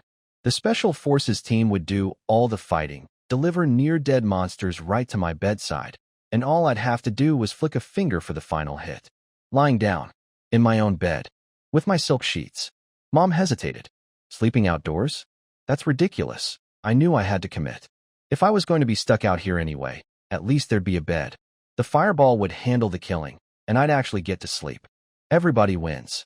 I put on my most determined face, clenched my fist, and delivered a speech worthy of a war hero. Mom, Dad's right. I'm tired, but I refuse to let this family down. One sleepless night for the exam. For the Lin family's honor? I'll do it. Mom's eyes went red with tears. What a brave, selfless child. If only she knew I was planning to sleep through the whole thing. She pulled out a skill book glowing with earthy brown light. She'd prepared it that morning, the Earth Shield basic skill we'd talked about at breakfast. I couldn't learn it until level 10, but at the rate things were going with a Special Forces squad feeding me kills, I'd probably hit 10 by morning. I wondered what the new skill's personality would be like. Please, anything but another angry maniac. One was plenty.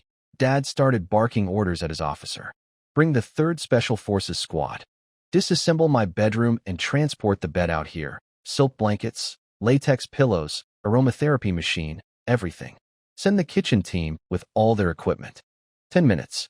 The officer stood at attention and saluted, but I could see the sweat on his forehead as he turned away. Even military veterans weren't used to this level of rich family insanity. Dad told Yi Hongyu to watch over me, then got ready to leave with Mom. She held my hand and fussed over me about 5 more times before finally getting in the car.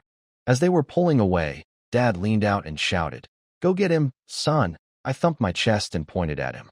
Dad, that city championship is mine. Not even Jesus could stop me. My parents smiled at each other proudly in the car. Then Dad turned to Mom. Hey honey, who's Jesus? No idea. Probably one of his classmates. Oh, okay. They set up a massive luxury tent on the wasteland. Persian carpets on the floor, a long table covered in freshly cooked food. A maid in a black and white uniform was kneeling beside me, feeding me pieces of flame-roasted pork with a silver fork. The fireball was going crazy, demanding I eat faster. The maid giggled and made some flirty comment about how well my body handled all the fire element food. Before things got weird, Yi Hongyu walked in and announced everything was ready. The Special Forces squad was assembled, and my bed had been set up outside. I wiped my mouth and headed out. There it was. My own custom king-size bed, sitting in the middle of a rocky wasteland, surrounded by dozens of heavily armed Special Forces soldiers. I sat on the mattress. Perfect. 3 squad leaders introduced themselves. Ahu the Berserker, Ernyo the Ranger, and Shurtu the Earth Mage. They promised every monster they brought me would be beaten down to 5% health or less. All I had to do was flick a finger. I pulled out my phone and started a ranked match. I'd just eaten, not sleepy yet. They scattered into the darkness. Seconds later, monsters started flying at me from every direction. A broken-legged wasteland wolf from 3 o'clock.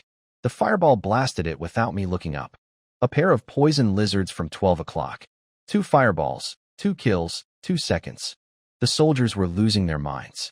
They'd heard rumors about my skills from Yi Hongyu, but seeing it firsthand was something else. Sure too, being a mage himself, knew exactly how impossible this level of multitasking was supposed to be. They got more and more efficient as the night went on. 1 or 2 monsters at first, then groups of 3 to 5, all hurled at my bed from different angles. The fireball handled every single one. I played 7 or 8 ranked matches, won a bunch, then hit a losing streak. Eventually my eyes started losing focus. I'd been up all the previous night too, plus the abyssal dungeon today. I was done. I tossed my phone onto the pillow and burrowed into my silk sheets. You guys keep going. I'll just close my eyes for a bit. 3 seconds later, I was out cold. Ahu came running back with an iron-armored rhino and was about to shout for me to take it. Then he saw me wrapped up in my blankets. Shirtu ran up with a half-dead porcupine and froze too. They debated for a moment. Orders were to grind all night. Nobody said stop if the young master falls asleep. But what if something goes wrong? They decided to test it. Ahu gently tossed the rhino toward the open space near my bed.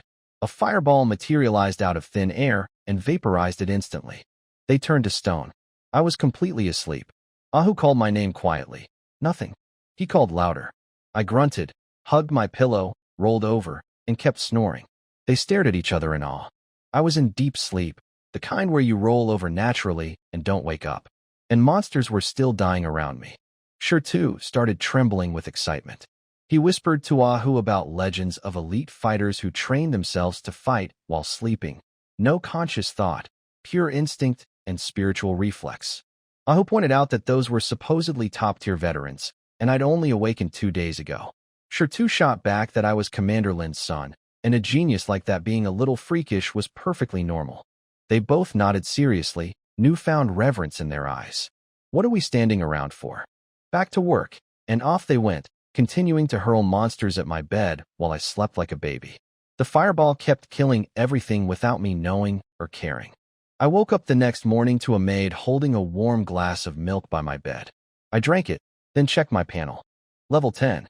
Just like that. I'd slept through the whole night, while the Special Forces guys kept throwing monsters at me. The fireball handled everything on autopilot until eventually it passed out too. Apparently at some point I stopped responding to incoming monsters, so Yi Hongyu told them to stop and let me rest. When Ahu and Shirtu came over, they looked exhausted with bloodshot eyes. Ahu called my sleep-killing ability deep meditation and said I was basically a god for maintaining perfect accuracy while unconscious for most of the night. I just laughed awkwardly. Sure, deep meditation. Let's go with that. Yi Hongyu asked if I wanted to keep grinding. I glanced at my skill panel. The fireball status read, sound asleep. Drooling, my main damage dealer was offline.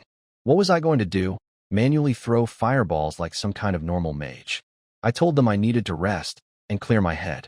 Then Shirtu reminded me that level 10 meant I could learn my second basic skill. Right, the Earth Shield skill book Mom gave me last night. Ahu hyped up Shirtu, saying he was the only S-rank Earth Affinity mage in their entire Special Forces unit and one of the best Earth specialists in the city. Shirtu tried to be modest, but couldn't quite hide his pride. I activated the skill book. It dissolved into light and sank into me. Earth Shield learned. Level 1. Now for the important question. I called out in my head. Little Earth? You there? Nothing. Hello? Anyone home? Dead silence. The Earth Shield icon on my panel didn't move at all. My heart sank a little. Was the fireball the only skill that could come alive? Was this one broken? Or just mute? Shirtu noticed me spacing out and started explaining. He said Earth elements were naturally calm and stubborn, unlike fire which ignites at the slightest touch. Working with Earth required patience. I let it go for now and listened to his advice. He told me to try casting the shield. I stood up and activated Earth Shield. A faint brownish glow appeared around me and formed a semi-transparent barrier in front of my body.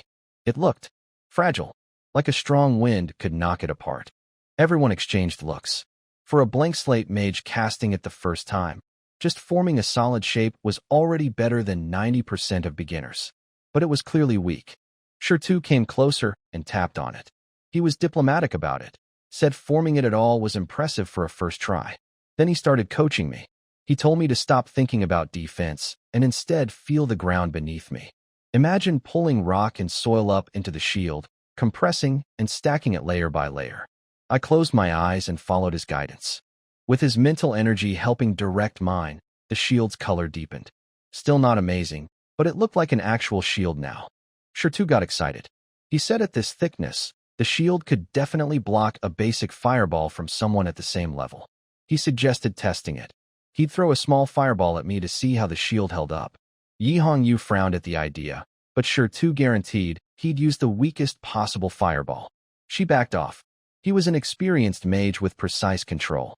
Shirtu walked 10 meters away and summoned a small orange fireball in his palm. Nothing scary.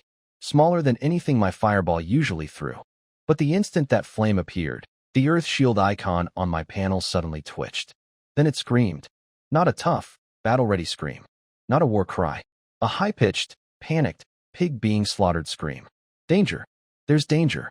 Don't come any closer. Please. It was alive. My second skill was alive too. And it was an absolute coward. So my new skill could talk after all. It just needed a reason, like sheer terror. When I'd first learned Earth Shield and called out to it, nothing. Complete silence. I tried every greeting I could think of. Little Earth? Hello? Anyone home? Dead quiet. I figured either only the fireball was special, or this skill was broken. Then Shirtu summoned a tiny practice fireball. Fist-sized. Barely a spark compared to what my fireball throws around. It was meant to be a gentle test. Tap my shield. Let me feel what blocking an attack is like. The instant that little flame appeared, my Earth Shield icon went berserk. It started screaming like a pig being dragged to slaughter. Danger. It's coming. It's going to burn US 2ASH. I stared at the tiny fireball, then back at my skill panel. This thing thought that little puffball was a death sentence. But it got worse. Or better, depending on how you look at it. The Earth Shield was so terrified that it decided a thin shield wasn't nearly enough protection. It started frantically pulling Earth elements from deep underground, desperate to build something bigger. A new notification popped up. Because my skill was extremely afraid of death, it had independently evolved into an elementary rank skill, Earth Flow Wall. Instead of a small personal shield, it could instantly raise a massive wall of rock and earth from the ground. 5-second cooldown. My fireball evolved because it was angry and wanted to kill harder. My earth skill evolved because it was scared and wanted to hide better. Incredible. Before I could process this, Shirtu called out asking if I was ready. He kept reassuring me. Don't worry, the shield is strong enough. I'll hold back. 14 years of experience. Your shield won't even wobble. I wasn't worried about myself getting hurt. I was worried about what was about to happen to everyone else's sanity. Go ahead, I said. Shirtu flicked the tiny fireball at me. Slow, gentle, harmless. The Earth Shield went into full panic mode. It's coming. This is a killing blow. We're going to die. Then it activated the new skill. The ground exploded. A deafening rumble shook the entire area. Ahu shouted about an earthquake. Yi Hongyu drew her daggers. Shirtu froze with his mouth open. A wall of rock and dirt erupted from the earth in front of me. Not a shield, a wall. 5 meters tall, 10 meters wide, 2 meters thick. A fortress. Its shadow covered everyone nearby like a small mountain had just sprouted from the ground. That cute little practice fireball drifted into the wall and simply went out. Not even a scorch mark. Just a sad wisp of smoke curling upward against the massive stone surface. Total silence. Ahu was mumbling something about how that wasn't a shield, it was a fortification. Yi Hongyu's knife hand was frozen midair. Shirtu looked like his brain had crashed. The S-rank Earth specialist who'd been coaching me moments ago was now staring at a wall bigger than anything he'd probably ever made, built by a blank slate mage who learned Earth skills 5 minutes ago. And the Earth Shield? It was trembling with pride behind that wall, bragging to me about how it had saved my life from that lethal attack. It kept saying how close we'd come to death, how that fireball had been only 10 meters away, and how without its quick thinking I'd be a pile of charcoal right now. I stood behind the wall and looked up at it. I touched the surface, cold, rough, solid rock. I had to admit, it did feel very safe behind there. But come on, a fist-sized baby fireball, and you built a castle wall? Could you have at least a shred of dignity as a combat skill? This was supposed to be a gentle training exercise, and you made it look like I was preparing for a siege. So now I had two sentient skills. One was a rage-fueled maniac that wanted to burn everything alive. The other was a coward that treated a candle flame like the apocalypse. This was going to be interesting. The noise from the earth wall woke up the fireball. It came online grumpy, demanding to know who was making a racket. Then the earth shield panicked because it heard a strange voice and thought there was an enemy. I sighed. That's your big brother, Fireball. He's on our side. Calm down. The Fireball squinted at the newcomer suspiciously. I have a little brother now. Since when? Then it sniffed the air, noticed the faint trace of fire energy from Shur-2's tiny fireball, and saw the enormous wall. When I explained that someone had thrown a small fireball and the earth shield built that giant wall to block it, the fireball went silent for 3 seconds. Then it burst out laughing. It called the earth shield pathetic. Getting that scared over a spark? It said if word got out, it would be too embarrassed to claim any relation. Real warriors don't need turtle shells. The earth shield quietly pushed back. Safety first. What if the master got hurt? The fireball sneered. You're just a coward. Don't make excuses, the earth shield muttered under its breath. I never said you were my big brother anyway. I only have one big brother, and that's Master. You're just a brute. What did you say? Say that again. I said Master is the most handsome. I shut them both up by threatening to cancel the fireball's dragon meat dinner. Instant silence. The earth shield was deeply impressed by how easily I controlled the fireball. It decided it had picked the right master. I walked out from behind the wall like nothing happened. I'm fine. Nice fireball, sure too. Didn't feel a thing. The three of them were just standing there staring at the wall. Ahu touched it, cold and impossibly hard. He turned to Shur-2. How long did it take you to learn Earth Flow Wall? Shur-2's face twitched. Before today, he would have bragged. But now his voice came out tiny. 5 days. Plus a skill book. Nobody laughed. 5 days with S-rank Earth Affinity was genuinely fast. But I'd gone from learning the basic Earth Shield to producing a perfect Earth Flow Wall in roughly 5 minutes. Without a skill book. Without any Earth Affinity at all. Shur-2 examined the wall closely and confirmed it was a flawless elementary rank Earth Flow Wall. The structure was so solid it could block attacks from someone 10 levels above me. He mumbled that if I told him I was the secret child of the god of Earth, he'd believe it. Ahu and Yi Hongyu nodded along without a trace of irony. Last night, I was the reincarnation of a fire god. Today, I was the son of the Earth deity. Case closed. I was probably both their illegitimate child. I scratched my head awkwardly. Let's not spread that rumor. My dad's still alive, you know. Shur-2 quickly apologized and changed the subject. He pointed out that while the Earth Flow Wall was incredibly powerful, it should drain enormous amounts of mental energy. He suggested I use the basic Earth Shield for ordinary attacks and save the wall for real emergencies. I nodded and agreed to be careful. Of course, none of these skills actually cost me any mental energy since the skills did everything themselves. But he didn't need to know that. Then Yi Hongyu's phone buzzed. She checked it, and her expression darkened immediately. Ahu and Shur-2 noticed the shift and dropped their smiles. She looked up, voice low and serious. Just got a report. Large numbers of wild monsters are gathering at Sunset Canyon. That's a sign of a monster tide. A monster tide? That didn't sound good at all. I asked what a monster tide was, and Shur-2 explained. Basically, a special spatial disturbance appears in the wild, and it pulls every monster within hundreds of kilometers toward its center. The closer they get, the crazier and stronger they become.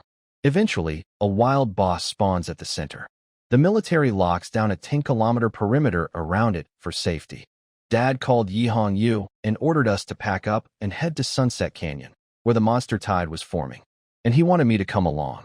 Ahu and Shur-2 were worried at first. A monster tide is chaotic and dangerous.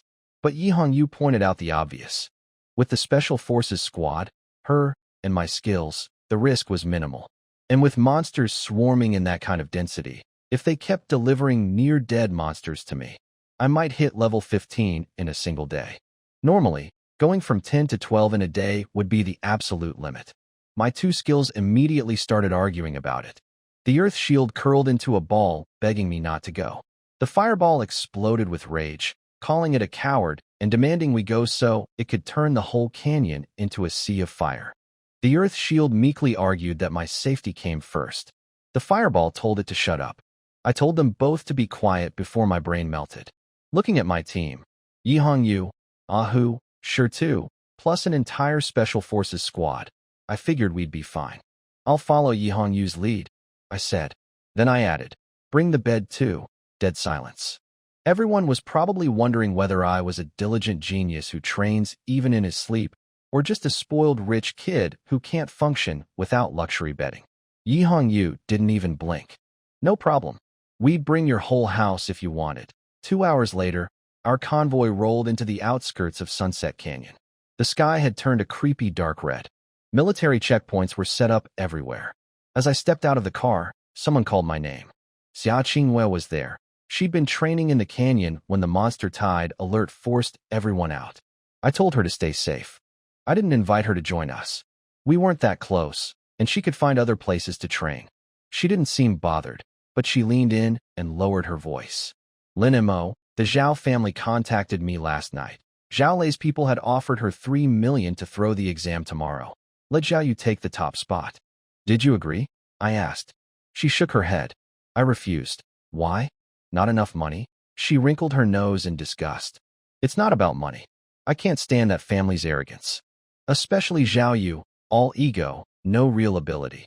She looked at me seriously. More importantly, I know who the real strong one is. I'd rather stand on your side, even if it's just a gesture, smart girl. She'd seen what I could do in the dungeon. Between the Lin family and the Zhao family, the choice was obvious. I laughed and poked her forehead. You're kind of dumb, you know that? Free money, and you turned it down? You think you can actually beat me for the top spot? Her face went bright red. I told her straight. The Zhao family is wasting their money trying to buy you off. They think you carried that dungeon run. Take their cash, compete normally, and it won't matter anyway. As long as I don't hold back, neither of you is getting first place. She stared at me for a second, then nodded firmly. Understood. She pulled out her phone and walked off. I watched her go, satisfied. Never turn down free money. That's just common sense. Then an officer came up and told Yi Hongyu that Zhao Lei's forces had also arrived at the canyon. Someone named Captain Zhang wanted to speak with her. Yi Hongyu frowned. Zhang Chao, a guy named Zhang Chao showed up. Zhao Lei's most trusted captain, basically the Zhao family's version of Yi Hongyu. He was thin with sunken eyes and gave off a shifty vibe. He tried some small talk with Yi Hongyu, who shut him down immediately. Say what you need to say. Monster tide's coming and I don't have time for chit-chat. While they talked, Zhang Chao's eyes drifted to the scene behind me. My crew was setting up camp. The big bed right in the center, maids arranging snack plates and fruit bowls on the nightstand, and a chef firing up a portable grill. For a battlefield barbecue. Zhang Chao's eye twitched. He'd probably seen plenty of rich kids out training, but nobody who'd literally moved their bedroom to the front line of a monster tide.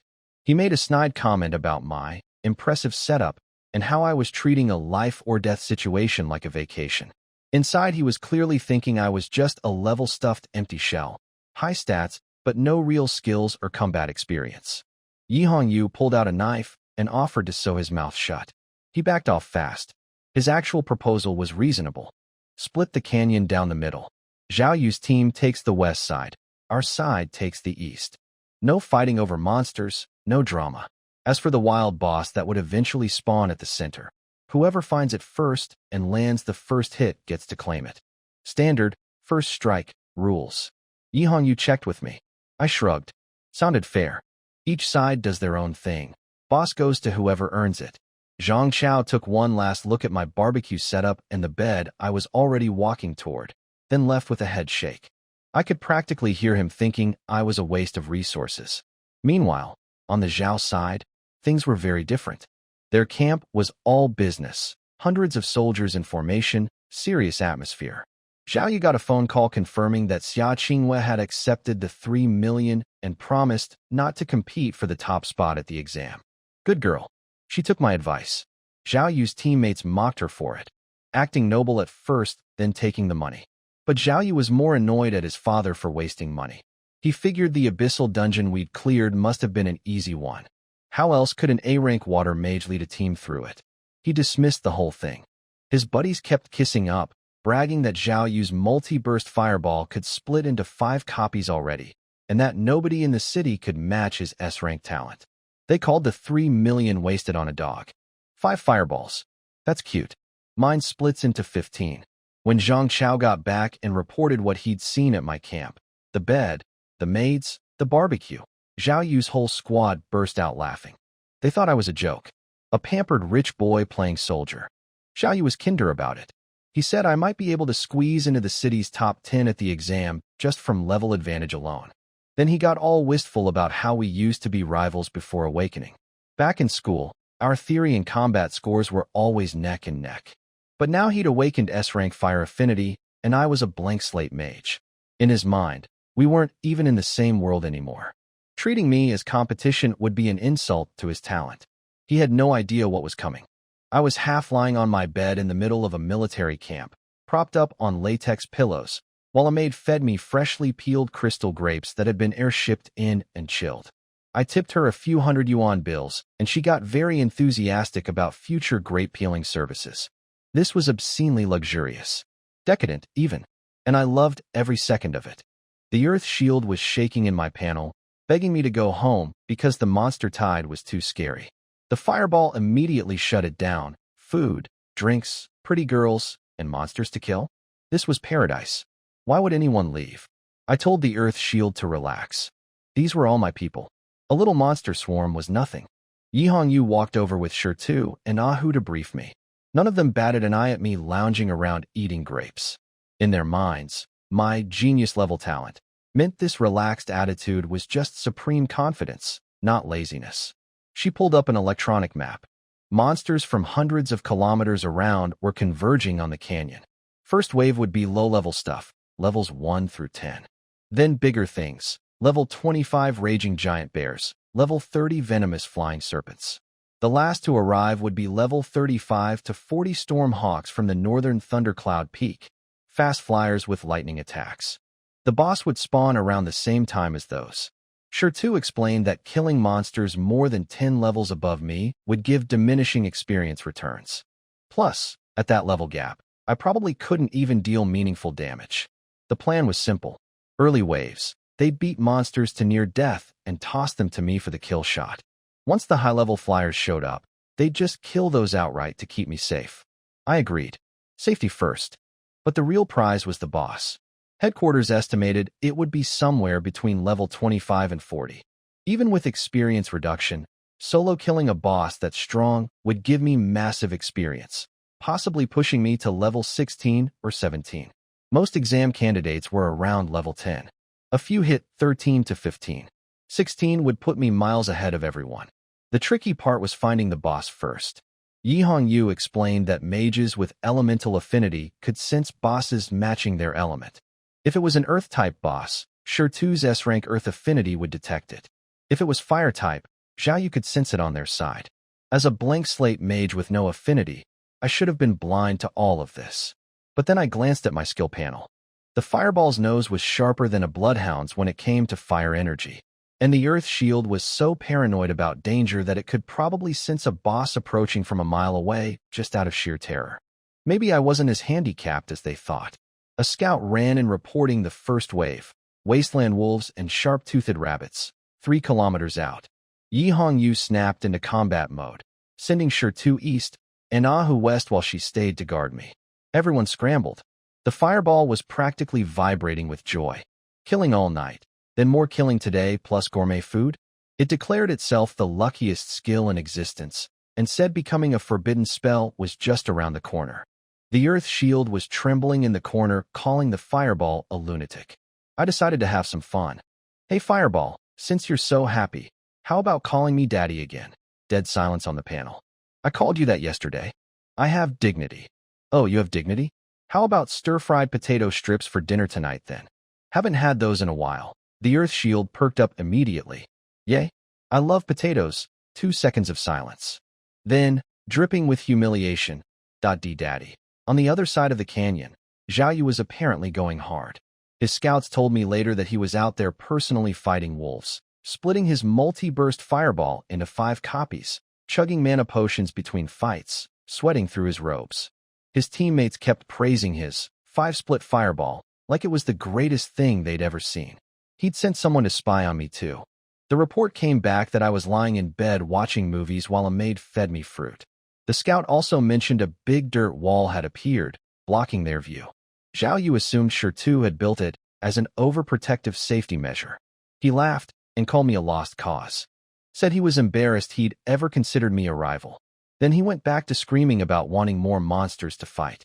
Meanwhile, in my little fortress, 3 tall earth flow walls surrounded my bed like castle ramparts.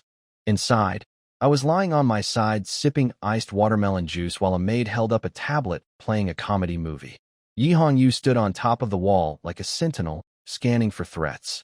The fireball was furious. They kept throwing in one monster at a time, and it was insulted. One? Just one? I said I want 10. I called up to Yi Hongyu and asked her to send in 15 at once. She hesitated. She'd never seen my multi-burst fireball and was worried about the danger of dumping that many monsters inside my walls at once.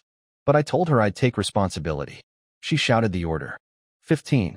All at once, the soldiers outside paused for a second, then launched 15 half-dead monsters over the wall simultaneously. Yi Hongyu's hand tightened on her dagger, ready to jump down and save me if anything went wrong. One fireball launched from near my bed. It shuddered in the air, then split apart. 5, 10, 15 individual fireballs, each one locking onto a different monster still falling through the air. 15 explosions. 15 kills. Nothing touched the ground alive. Yi Hongyu stood frozen on the wall. She'd known about my precise single-target control, but this was something else entirely. 15 simultaneous tracking fireballs, each one hitting a different moving target. She knew Zhao Yu's big claim to fame was splitting into 4 or 5. I'd just done 15 without even sitting up. She murmured to herself that the Zhao family's so-called S-rank genius wasn't fit to carry my shoes. Down below, I hadn't moved. Still lying on my side, still watching my movie. The fireball was screaming with delight, calling it art, demanding more. The earth shield was crying. What if one gets through? What if you miss? This is too dangerous. Master, please, fewer monsters. The fireball turned on it instantly. You dare question my abilities? The earth shield squeaked. I wasn't talking to you. I was talking to Master. I had to step in before they actually started fighting on my skill panel. Earth shield, trust your big brother. He's reckless, but his aim is perfect. Fireball, ease up on your little brother. He's just trying to keep me safe. Both of them huffed. Their icons turned away from each other on the panel, back to back, refusing to talk. I shook my head. Being a mage in this world is harder than anyone thinks. Forget fighting monsters. I spend half my energy mediating family drama between my own skills. The afternoon flew by. The special forces kept throwing batches of near-dead monsters over the walls, and the fireball kept obliterating them. I hit level 15. Then the final wave arrived. The scouts reported a massive flock of thunderstorm hawks, level 35 and above, thousands of them, blotting out the sky like a purple storm cloud. Each one had a 3-meter wingspan and lightning crackling between its feathers. Yi Hongyu told me to sit this one out. The level gap was too big. I couldn't do meaningful damage, and the experience would barely register anyway. She'd handle it. Fine by me. I leaned back and closed my eyes. The earth shield was losing its mind. It had just noticed something horrifying. Our fortress had walls, but no roof. We're open from above. What if one flies in? We need to run. The fireball told it to shut up. So what if they're level 35? Anything that comes in here dies. The earth shield wailed. You're only 15. They're 35. Stop bluffing. I told them both to be quiet. Yi Hongyu's team was handling it, and we still needed to wait for the boss to spawn. Outside, it was chaos. The sky turned into a fireworks show as dozens of soldiers launched skills upward. Explosive arrows, wind blades, ice spikes, everything. The hawks were smart, though. They dodged, dove, circled, and shot lightning bolts back down. There were just too many of them. Then one broke through. An elite-rank storm hawk, bigger than the rest, wreathed in thick lightning, blasted past 3 wind blades, and an explosive arrow. It took a minor hit, but barely slowed down. It banked hard and dove straight at my bed like a missile, so fast it cracked the sound barrier. Yi Hongyu saw it, but was pinned down fighting 2 hawks on her flank. She screamed a warning, but couldn't reach me in time. The earth shield shrieked in my head. I told you the top wasn't safe. I stayed calm. With all these elite soldiers around me, there was no way this bird was touching me. Shirtu proved me right. His eyes went wide. He roared, and a stone spike as thick as a bowl shot up from the ground and skewered the hawk through the chest mid-dive. It hung there in the air like a kebab, blood dripping down the stone. He wiped the dust off his face and grinned at me. Didn't scare you, did I? I gave him a thumbs up. Rock solid, sure too. But the close call broke something in the Earth Shield's brain. It started spiraling. Too close. Way too close. What if he'd been 1 second slower? The walls are useless without a ceiling. But how do I make a ceiling? Earth flow wall shoots straight up from the ground. Bending at 90 degrees to seal the top is. I can't. It's too hard. The fireball sneered. You're not just a coward. You're a useless coward. The Earth Shield was on the verge of tears, desperately trying to figure out how to build a roof out of Earth magic and failing. I couldn't take the whining anymore. Without really thinking, I muttered, "Are you stupid? If you can't seal the top, just go underground." The Earth Shield froze. Then it lit up like a light bulb. Oh, right, I made a terrible mistake. I opened my big mouth. When I told the Earth Shield to just go underground instead of trying to build a roof, I was joking. Just a casual, throwaway comment. I did not mean, "Please drag me into the earth right now." But the Earth Shield took it as divine inspiration. It went into overdrive, screaming about how I was a genius, how nobody could hurt me underground, how it just needed to liquefy the rock and create a pocket of space beneath the surface. I sat up in panic. Wait, I need oxygen. There's no air underground. I'll die. Do you understand? Death. It wasn't listening. In its mind, my concerns were just more brilliant hints. Oxygen. Easy. Carve out a hollow space and pop up to the surface occasionally to refresh the air. Then my panel lit up. The Earth Shield had evolved again. New skill. Earth Dive. It could merge into the ground and move freely underground, carrying nearby objects along with it. The more mental energy, the longer it lasted. 15-minute cooldown. Before I could say a single word of protest, the ground beneath me turned soft. My bed started sinking. Fast. The maid next to me reached out to grab me, but caught nothing. I looked up and saw the circle of sky above me shrinking rapidly, and her terrified face getting smaller. Oh no, no, no. The earth swallowed me whole. Bed and all. Then the ground sealed itself shut above me like nothing had happened. I was underground. In the dark. On my bed. Because my own skill kidnapped me. Up on the surface, things were apparently going crazy. The storm hawks had mostly been cleared out, and sure too had felt something important. A massive earth element disturbance deep underground. As an S-rank earth mage, he recognized it instantly. The wild boss was earth type, and it was about to spawn. He could track it by following the underground flow of earth energy to its center. He and Yihong Yu turned around to tell me the plan. He'd use his earth dive to carry both of us underground to find the boss. Except I was gone. The bed was gone. Just flat, undisturbed ground where I'd been lying 2 seconds ago. Yihong Yu almost lost it. She jumped off the 5-meter wall and landed in front of the maid. "Where is the young master?" The maid stammered, pointing at the ground. He fell. The dirt turned to water, and he just sank with the bed. Then it closed up. Shirtu crouched down and pressed his hands to the ground. A few seconds later, he looked up, pale as a ghost. It's Earth Dive. His brain was short-circuiting. I'd learned Earth Shield this morning. Then Earth Flow Wall within 5 minutes. Now Earth Dive in the same day. 3 Earth skills, 2 of them elementary rank evolutions, all in one day, from a blank slate mage with 0 Earth affinity? But what really broke him was the weight. My custom bed was solid wood, at least 300 or 400 kilograms. His own Earth Dive could only carry about 120 kilos. I'd taken the entire bed down with me on my very first try. And the worst part, from Shirtu's perspective, I had sensed the Earth boss forming underground before he did. I'd already evolved a new skill and dove down to find it solo. With my bed. Because I was apparently so confident that I didn't even need backup. He was standing there in awe of my supreme genius arrogance when Yihong Yu snapped him out of it. "Stop daydreaming. Take me down there now. If anything happens to him, right? Grab on." They dove underground after me. Meanwhile, I was lying in the dark on my bed, somewhere beneath the earth, being dragged through solid rock by a skill that was finally happy because, for the first time since it was born, it felt truly, completely safe. And I was just hoping I wouldn't suffocate. I need to have a serious talk with the Earth Shield about listening skills. The underground ride was a nightmare. My luxury bed turned into a raft in a river of liquid rock and dirt. We were bouncing off boulders, spinning through mud, getting dragged by some invisible current deeper and deeper underground. The fireball was screaming about the terrible driving. Are you blind? That rock was right there. We hit it. We hit another one. What kind of garbage vehicle is this? The earth shield was crying. There's a massive pull dragging us. I can't control it. I was clutching the bed frame for dear life, wrapped in my blanket, trying not to throw up. 5 minutes ago, I was eating grapes. Now I was on a theme park ride through the earth's crust. Then the narrow tunnel opened up and a huge underground current caught us. The earth shield screamed that we were about to launch. We shot upward like a geyser.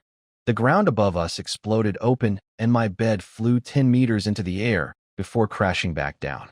The earth shield's protection kept the bed from shattering and kept me alive, but every bone in my body felt rearranged. I crawled out of the blankets coughing up dust. Then I felt it. A crushing wave of pressure from directly above me. I looked up. A 10-meter-tall giant made entirely of black obsidian and red-hot lava was staring down at me. Molten rock flowed across its body like blood. Its eyes were the size of millstones, glowing violent red. Geovane Lava Titan. Lord rank boss. Level 40. I was level 15. 25 level gap. I'd literally popped out of the ground right at its feet like a delivery package. This is where you brought me to hide, I said to the earth shield. It was sobbing. I didn't know. The pulling force led here. This is where it ended. It tried to activate Earth Dive again to drag us back underground. Cooldown. 15 minutes. The fireball, naturally, was thrilled. 40 levels? So what? I'm destined to become a forbidden spell. Everything in my path turns to ash. Gods die, Buddhas die. It launched a fireball before I could stop it. The explosion hit the Titan square in the chest. It did basically nothing. A scratch. Less than a scratch. The world's most insulting tickle. But it made the Titan very, very angry. It raised a foot the size of a car, lava boiling underneath, and brought it down toward me. I couldn't run. Couldn't hide underground. Only one option. Something snapped inside me. Fine. We fight. Fireball, hit it. I raised my hand and charged up the explosive spiral dragon shot. Maximum compression, maximum spin. The dark red beam screamed into the Titan's body and actually forced it back one step. But that was it. The level gap was just too enormous. Earth Shield. Now, the Earth Shield was terrified beyond words, but it loved me more than it feared death. A massive wall erupted from the ground, shielding me from the Titan's counterattack. Then I heard two voices. Young Master, finally caught up. Shirtu and Yihong Yu came tearing toward me at full speed. Shirtu's eyes were bloodshot, veins popping across his arms. Touch my young master? I'll kill you. The ground exploded. Dozens of enormous stone spears shot up from below, piercing the Titan from every angle like a pincushion. In seconds, the level 40 Lord Boss was reduced to a sliver of health. Young Master. Finish it. One fireball. Clean hit. Dead. 78,000 experience points. Level 17. After everything settled, Shirtu and Yihong Yu looked at me with something close to worship. From their perspective, they'd arrived to find me, a level 15 mage, alone, facing down a level 40 Lord Boss, refusing to retreat. I'd even hit it hard enough to push it backward. And I'd apparently tracked it underground by myself and dove down solo to challenge it, bringing nothing but my bed. In their eyes, this was the ultimate display of fearless warrior spirit. A man who'd charge at a god with a sword. In reality, my panicking Earth Shield had accidentally delivered me straight into the boss's lap like a pizza, and I'd been screaming the whole way down. But sure, fearless warrior spirit. Let's go with that. After the dust settled, Yihong Yu checked me over. Aside from messy hair, I was perfectly fine. Then came the lecture. Young Master, you were too reckless this time. Shirtu chimed in, all serious. I understand you have a warrior's pride and the desire to push your limits by challenging enemies alone. But this was a level 40 Lord Boss. You should have told us first instead of diving down here solo. Challenging enemies alone? Warrior's pride? I was kidnapped by my own skill. I was lying in bed eating grapes and got swallowed by the ground against my will. But at this point, what could I say? I just had to own it. I dusted off my sleeves and smiled calmly. I sensed the boss from my bed, then suddenly figured out Earth Dive. Got a bit excited and tried it out. The underground current pulled me straight here before I could stop. Won't happen again. They looked at each other, visibly moved. In their minds, I was a 15-level mage who willingly charged a level 40 lord boss alone, and then humbly apologized to my subordinates afterward.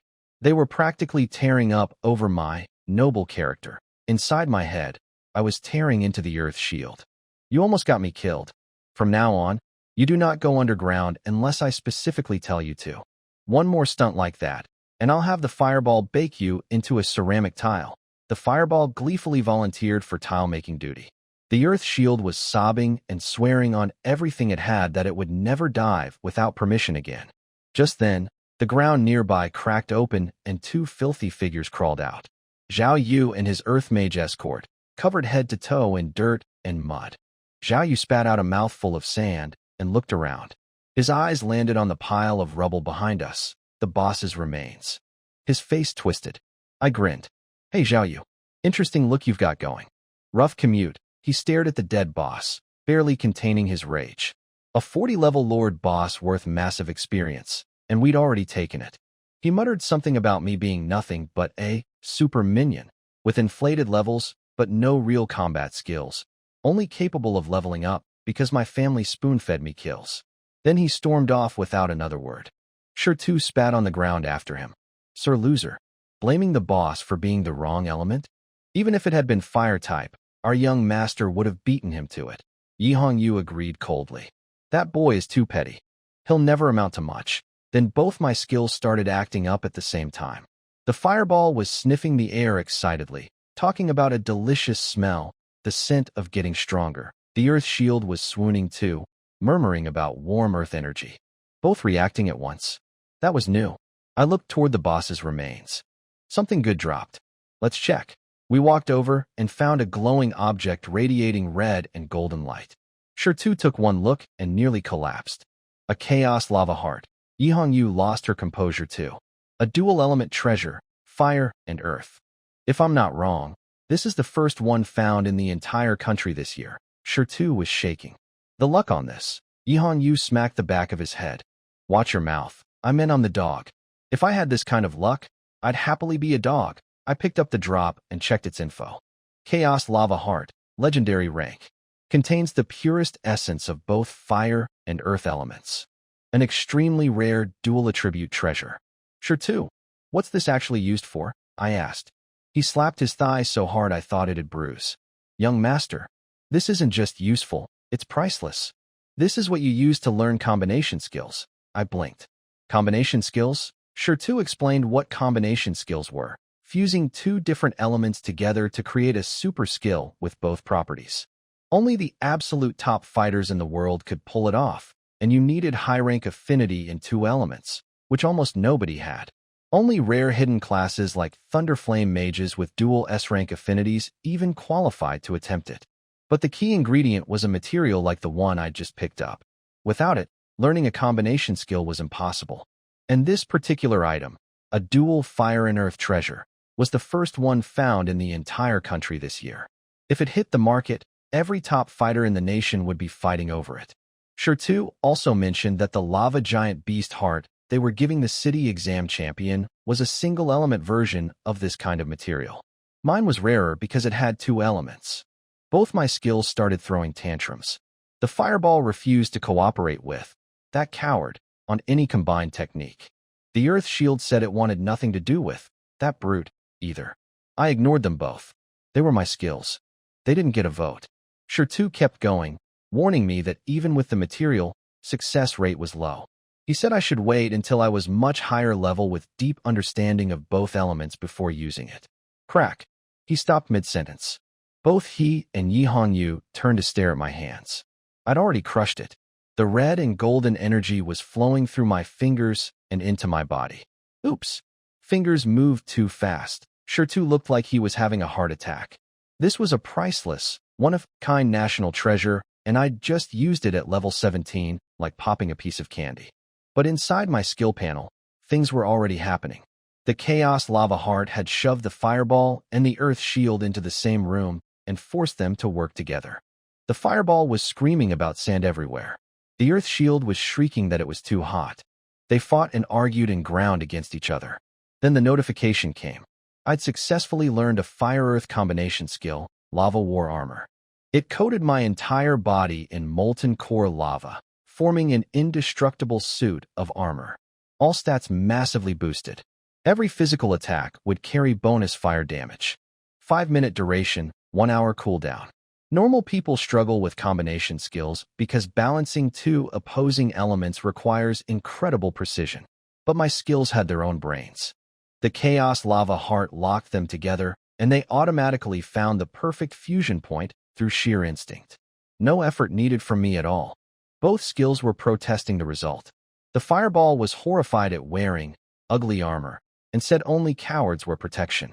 The Earth Shield complained that being covered in flames was too visible and offered 0 stealth value. Neither wanted to use it. I didn't care. I activated it. A wave of heat exploded outward. Shirtu and Yihongyu stumbled backward. Black obsidian plates formed across my body, with molten lava flowing through the gaps. The air around me warped from the heat. I looked like some ancient demon god walking out of a volcano. I looked down at myself and clenched my fist. Incredible. Absolutely incredible looking. Though honestly, going melee sounded exhausting. I'd just use this as a defense skill and keep throwing fireballs from the back. Much more comfortable. Shirtu and Yihongyu exchanged stunned looks. In their eyes, godlike skills just fell into my lap with 0 effort. Click to receive. Yihongyu eventually recovered and suggested we head home. The sky was dark, the exam was tomorrow, and with my current strength plus the lava war armor, I could dominate the entire competition. I should rest up. I agreed immediately. I was starving. The fireball started screaming about wanting fire dragon liver and flame rhino meat. The Earth Shield quietly asked if there was any aged Geovane rock marrow available. Clever little things. They'd given up protesting the combination skill and pivoted straight to negotiating dinner. I respected the hustle. Fine, you'll both get whatever you want. I'm in a good mood tonight. Yihongyu called for a pickup and started thinking about how to report today's events to my parents. I could almost see the gears turning in her head. There was just too much to cover. Earth flow wall, earth dive, accidentally fighting a level 40 Lord boss, obtaining the country's first dual-element treasure of the year, and instantly learning a combination skill that was supposed to be impossible at my level. Just another normal day for the Lin family's hopeless blank slate mage. We got back to the mansion late at night. The maids lined up and bowed as usual. Mom rushed over and grabbed my hand, fussing over my messy hair and dusty clothes. I told her I was fine, just sleepy. She sent me upstairs to take a bath and get a massage before dinner. I sank into the hot pool in my private bathroom and let out a long sigh. 2 maids were waiting to scrub me down and work out the knots in my muscles. I tipped them some cash. They offered to take me to the massage room afterward, saying they'd learned some new technique called Great You Tames the Waters. I had no idea what that meant, but figured I'd find out. This was the life. All the fighting and grinding was worth it just for moments like these. Meanwhile, downstairs in the study, things were apparently getting intense. Yihongyu briefed my parents on everything that happened. From what I gathered later, Dad tried to light an already dead cigar, then threw it away and lit a new one. Mom was counting on her fingers, struggling to process it all. In less than 3 days since awakening, I'd learned fire skills, multi-burst fireball, and explosive spiral dragon shot. Earth skills, earth flow wall, and earth dive. And on top of all that, a fire-earth combination skill called lava war armor. 5 skills total, including one that supposedly only legendary dual-element prodigies could ever attempt. In 3 days. As a blank slate mage, Dad pointed out that I was approaching level 20, which meant I could learn a 3rd basic skill soon. Every 10 levels unlocks a new one. Normal mages specialize in one element because of their affinity limitations. But I'd already mastered both fire and earth without any affinity at all. He looked at Mom. He's already figured out fire and earth. If the 3rd element goes the same way, how far can this kid go? Mom tried to be rational. There's no way, right? Being gifted in 2 elements is already a miracle. 3 would be. Dad cut her off. You're forgetting the key point. He's a blank slate mage. No element affinity means no element limitation. If he can do this with fire and earth, there's nothing stopping him from doing it with every element. Mom's breathing got faster. Are you saying Our son could become an all-element archmage. That's never happened in history.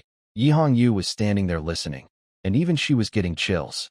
The greatest mage ever recorded had mastered 3 elements, and one of those only at a mediocre level. If I kept going at this rate, Mom calmed herself down and said the 3rd skill should be whatever I wanted.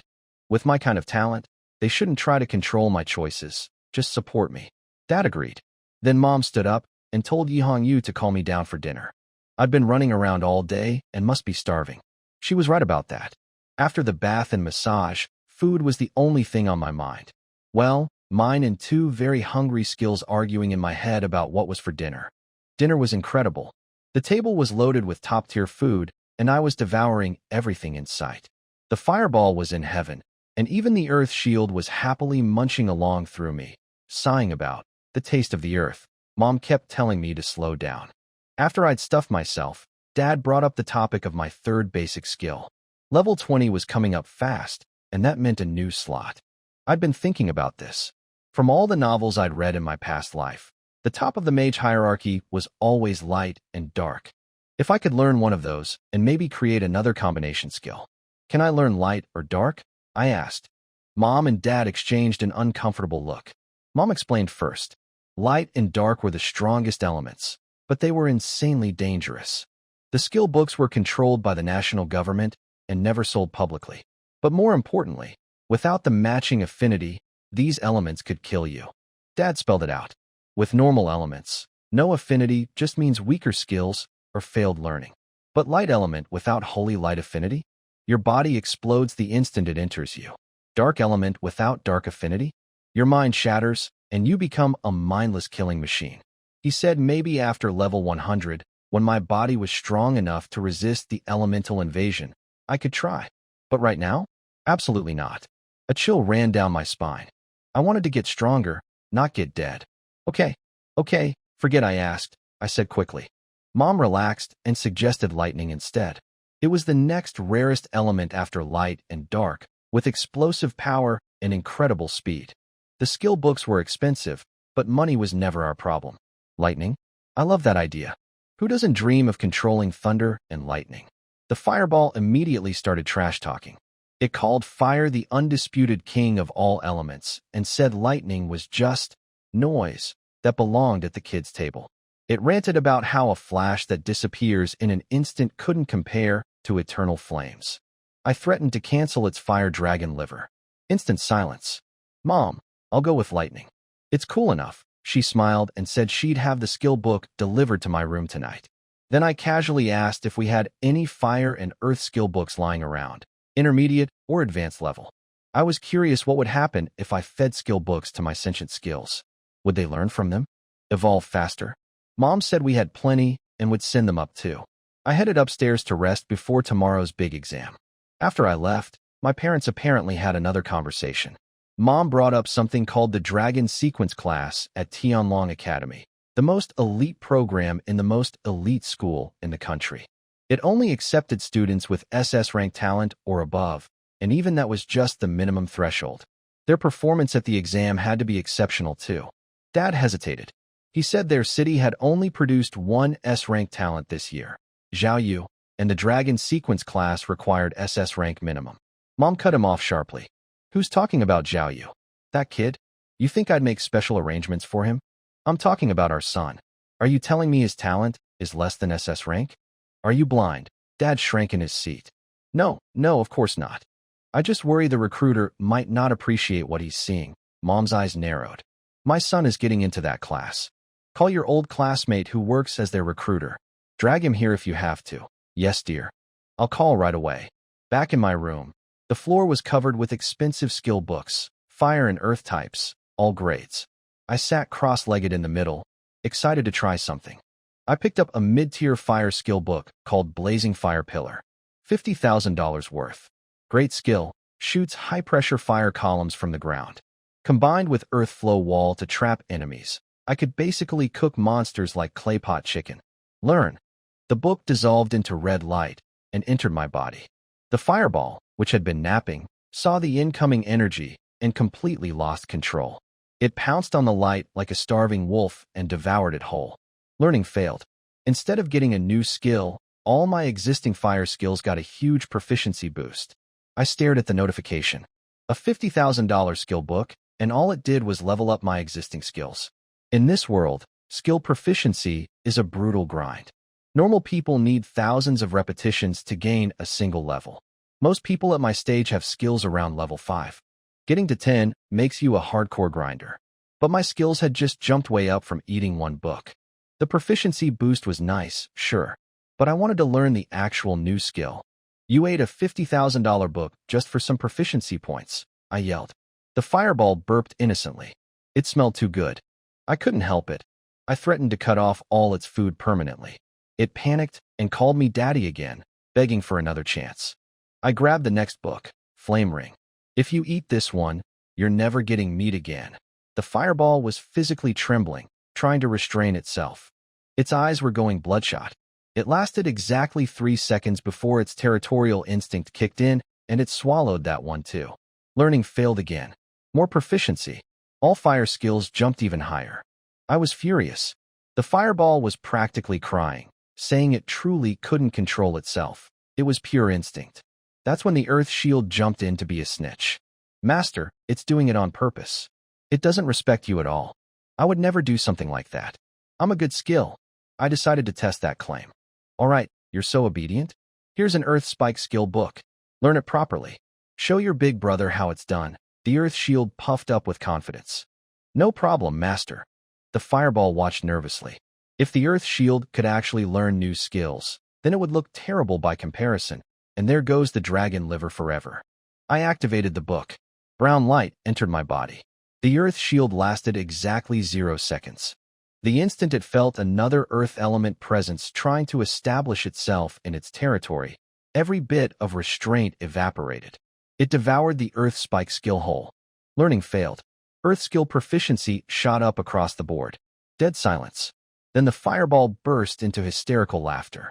So much for being the good one. You ate it even faster than I did. And you had the nerve to lecture me. The Earth Shield sat in the corner of my skill panel, staring at itself in shock, looking like it had committed an unforgivable crime. I didn't yell this time. I thought about it calmly and asked the Earth Shield if it genuinely couldn't control itself. It answered through tears that no, it really couldn't. That's when I understood. My personified skills had become territorial monarchs of their element. Each one ruled its domain inside me.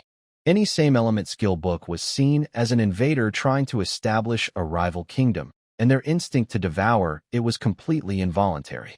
But a different element, like lightning, had no existing monarch. So new element skill books should work just fine. This meant I could never learn new fire or earth skills through books. The trade-off was that I could instantly max out my skill proficiency through spending money instead of grinding for months. I decided to embrace it. I shoved every remaining skill book at my 2 skills and let them feast. 10 minutes later, my panel was beautiful. Every single skill, all 7 of them, was at level 17, matching my current level cap. Completely maxed out. Something that would take normal people months or years of constant practice. I'd accomplished in one evening with a pile of cash. I looked at the Lightning Strike basic skill book sitting on my nightstand. Still 3 levels away from being able to learn it. Lightning, the rarest element after light and dark, famous for the highest burst damage and fastest attack speed. I wondered what kind of personality my 3rd skill would have. Hopefully not another maniac or another coward. But knowing my luck, it would probably be something equally ridiculous. I woke up feeling amazing. Best sleep in days. Checked my panel, level 17, 92%. The fireball had been out grinding all night again without me knowing. It was exhausted but smug, bragging about wiping out an entire area's worth of monsters. Status, post-rampage sage mode. I went down for breakfast humming a tune. Mom and Dad were already at the table, but today they were dressed up. Dad wore his full military dress uniform covered in medals, looking like he was about to invade a country. Mom had on an elegant black dress with her hair up. What's with the fancy outfits? You getting promoted to city governor? I joked. Dad gave me a look. Today's the big exam. Genius. The whole city's watching. I'm one of the chief examiners. You think I'd show up in pajamas? Mom handed me a bowl of blazing beef porridge and told me to eat up. The exam takes stamina. Then Dad mentioned something interesting. A recruiter from the Dragon Sequence class at Tianlong Academy would be attending today. He wanted me to impress the guy. I asked what was so special about it. Dad laid it out. Millions of people take the national exam every year. Getting into Tianlong Academy at all makes you 1 in 10,000. The Dragon Sequence class takes fewer than 20 students total from the entire country each year. Getting in basically puts you in the national elite. You even get special authority to act on your own judgment while still in school. That actually sounded pretty cool. I told them I'd make them proud. Mom smoothed my collar and said not to stress. They'd love me no matter what. Then they headed out early to set up at the exam site. At the exams command center, things were getting interesting.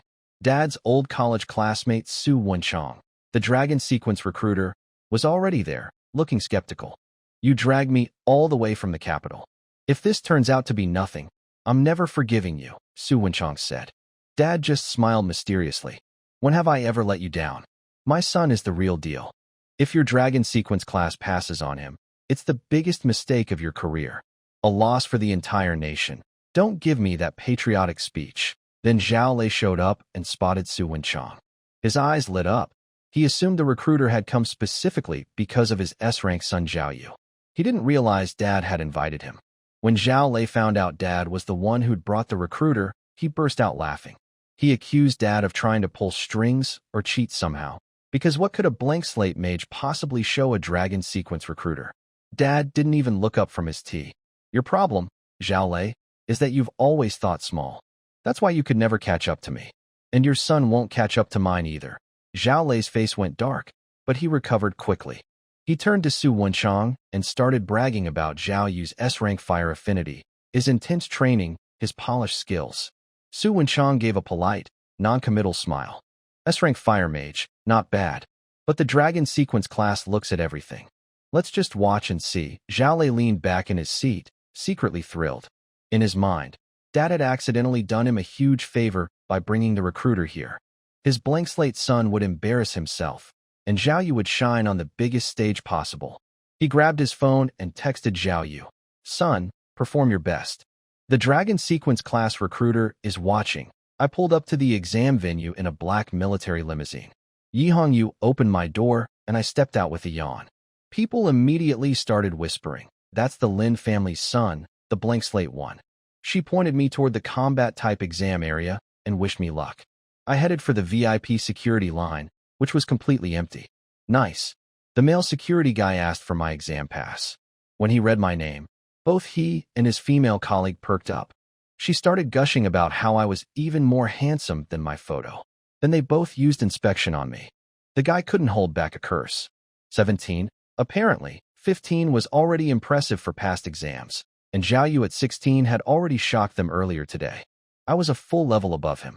They figured this was just the power of a rich family, brute forcing a blank slate mage to the top through money and resources.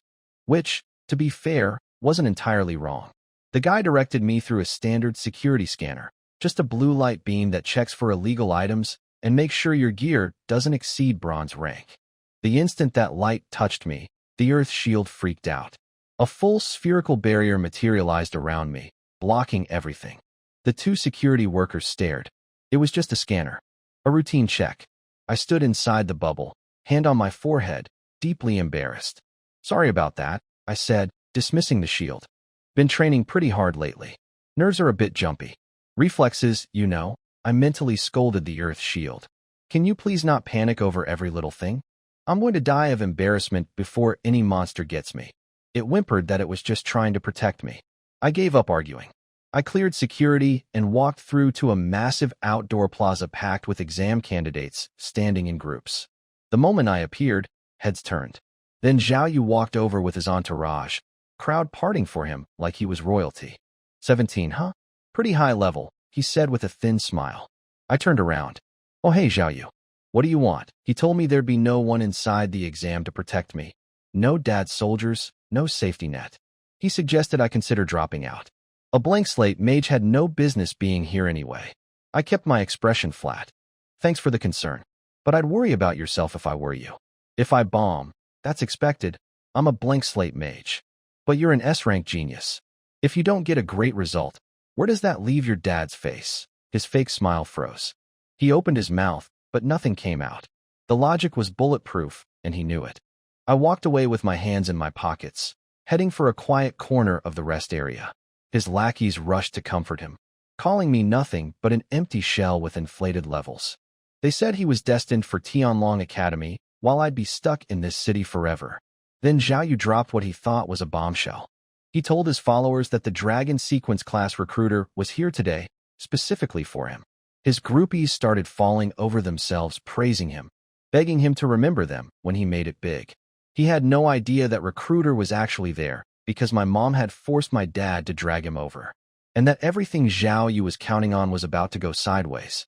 The fireball was fuming about Zhao Yu's attitude. It wanted to burn him alive for looking down on us. I told it to wait. There'd be a chance to fight later.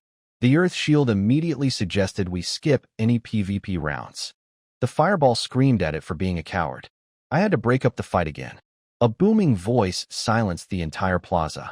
The chief examiner appeared on a high platform, Zhang Taijun, the vice commander of the city defense forces, nicknamed Iron Wall Mad Lion.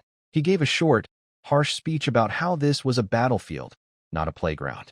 Then he laid out the rules. Stage 1, Trial Tower.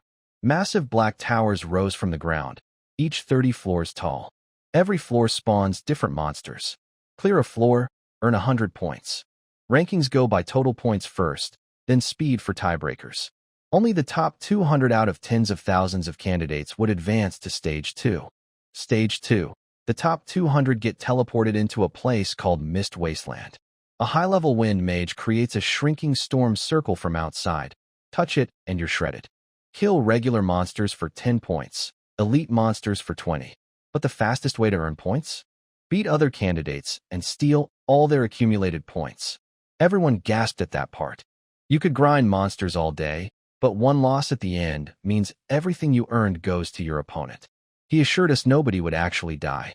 Every candidate gets a soul protection buff. If you take fatal damage, the protection kicks in and saves you, but you're eliminated. I listened to all this without much reaction. Kill some monsters, maybe fight some people. Nothing complicated. I pulled out a bag of fire element snacks and got in line for my tower. Up in the VIP monitoring room, my parents and Zhao Lei were watching on giant screens. Dad had my tower feed blown up to fill the whole display. On camera, I was sitting cross-legged on the ground eating snacks while waiting for the exam to start. The Dragon Sequence recruiter, Su Wenchong, looked at the screen and said, "Your son is pretty relaxed." Dad's face went slightly red. That's called being unshakable. Like a mountain that doesn't flinch even when the sky falls. Su Wenchong laughed. Haven't seen a kid this interesting in a while. Zhao Lei immediately had his son's feed pulled up alongside mine. On Zhao Yu's screen, he was standing with his staff, intense expression, sharp eyes, ready for battle. The contrast between us was comical. Zhao Lei made a pointed comment about how Zhao Yu's attitude was proper. A lion uses full force even against a rabbit. He threw shade at certain people who treat the exam like an amusement park. Dad fired back that Zhao Yu looked ridiculous being so serious about fighting weak monsters. My son's approach is called being effortless. You wouldn't understand. They started bickering.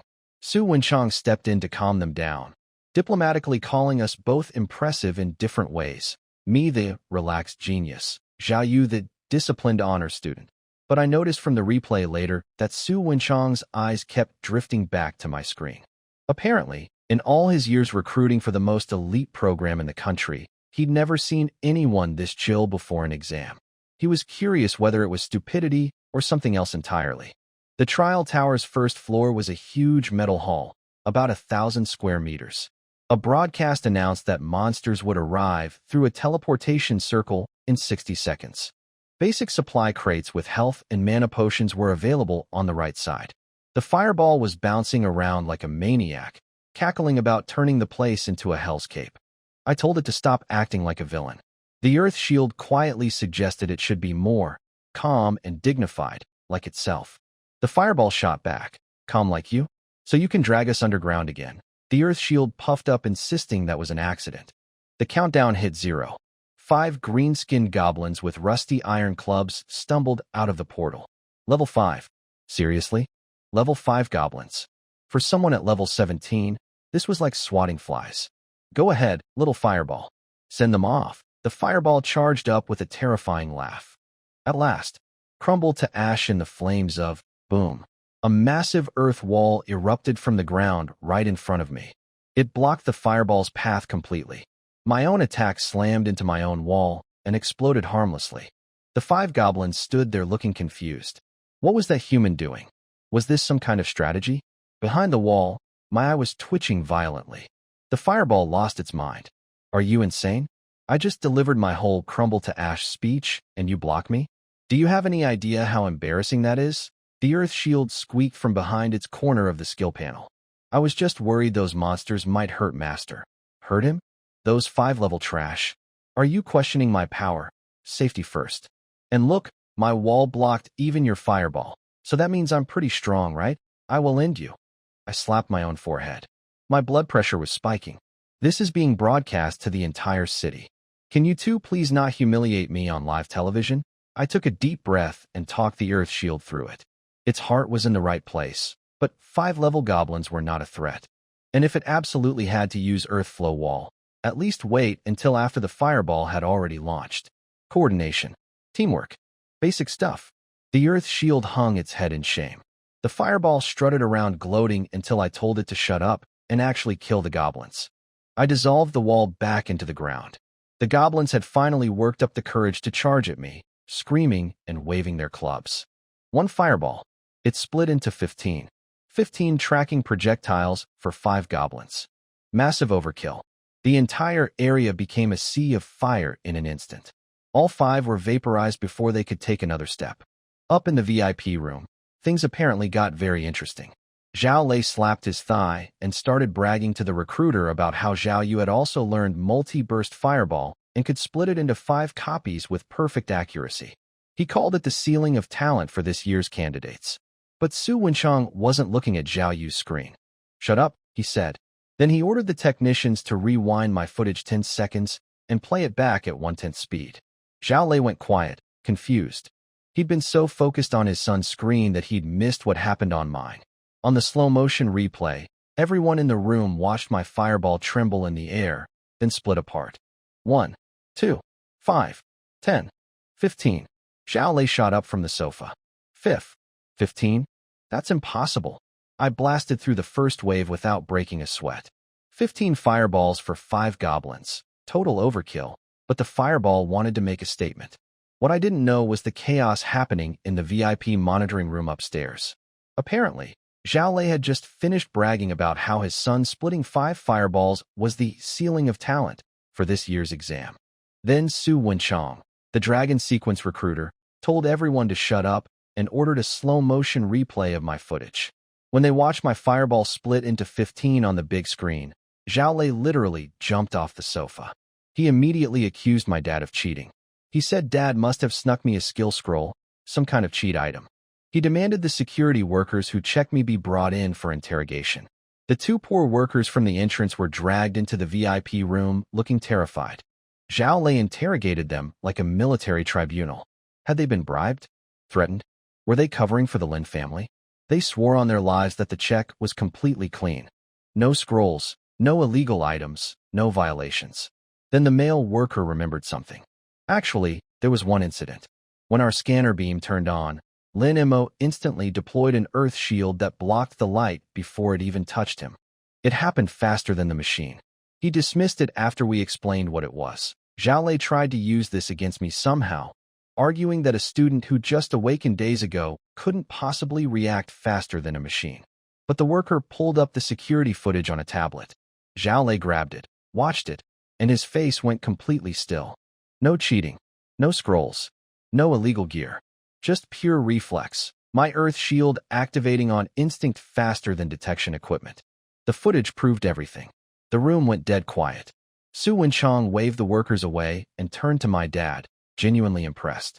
He noted that I was performing at this level in both fire and earth systems, and doing it all without a staff, barehanded casting. Every mage can technically cast without a staff, but it significantly weakens your output since the staff helps channel spiritual energy and guide elements. Only mages with extreme confidence in their own control choose to go staffless. Doing it while splitting 15 fireballs was on another level entirely. Dad put on his best fake humble voice. Oh, don't praise him too much. The kid's just lazy. Couldn't even be bothered to bring his staff to the biggest exam of his life. In that regard, I have to admit Zhao Lei's son is more diligent than mine. Such a shame. Zhao Lei's face turned black. He knew exactly what Dad was really saying. Your son needs a staff and still can only manage 5 fireballs, while mine can't be bothered to carry 1 and does 15 barehanded. Zhao Lei growled that this was only the first floor and there were 29 more to go. He wanted to see how long I could keep it up. Then someone on the monitoring team noticed something odd on my screen. I'd already cleared the second wave, but instead of waiting for the next one, I was doing something else.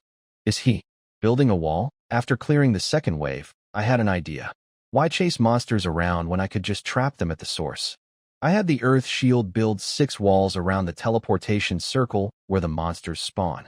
6 perfect Earth flow walls, 5 meters tall, forming a hexagonal cage. A giant pit with no way out. The Earth Shield was thrilled.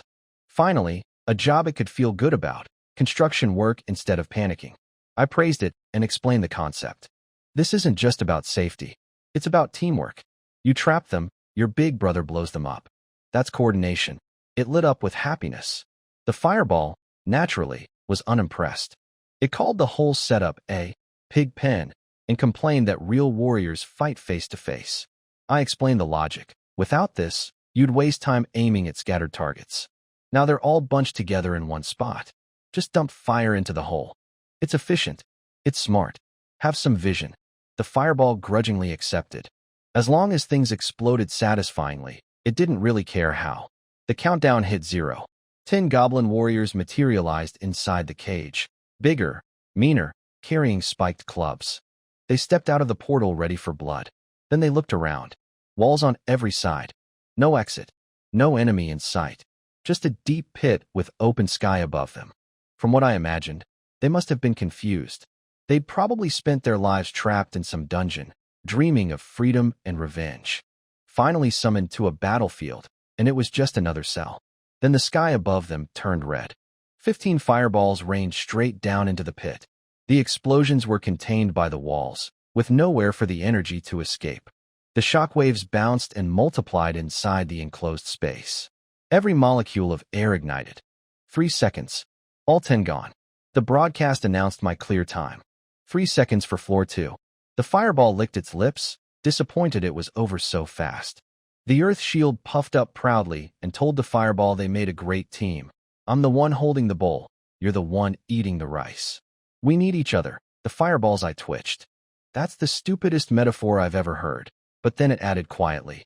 Fine. You're slightly useful. I lay down on the floor, hands behind my head, staring at the ceiling. This was going to be the same pattern for all 30 floors. Monsters spawn inside the cage. Fireballs rain down.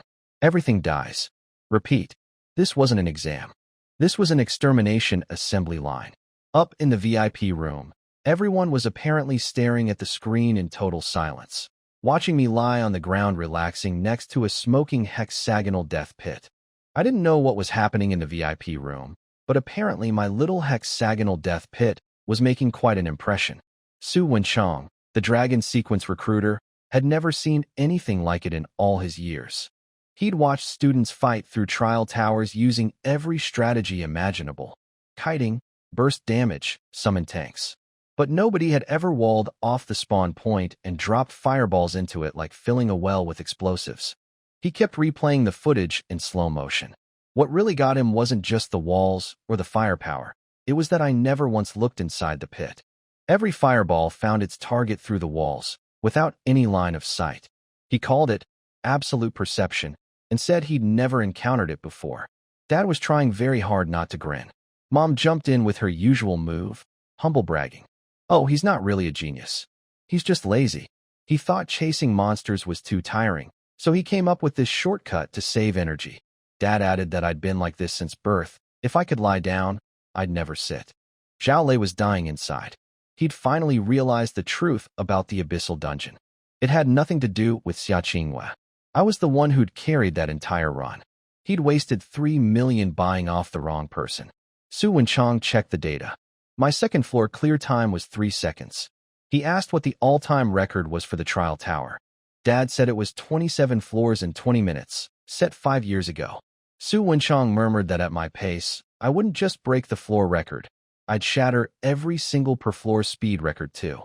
Zhao Lei cut in, insisting the last 5 floors had level 25 monsters, including flying ones.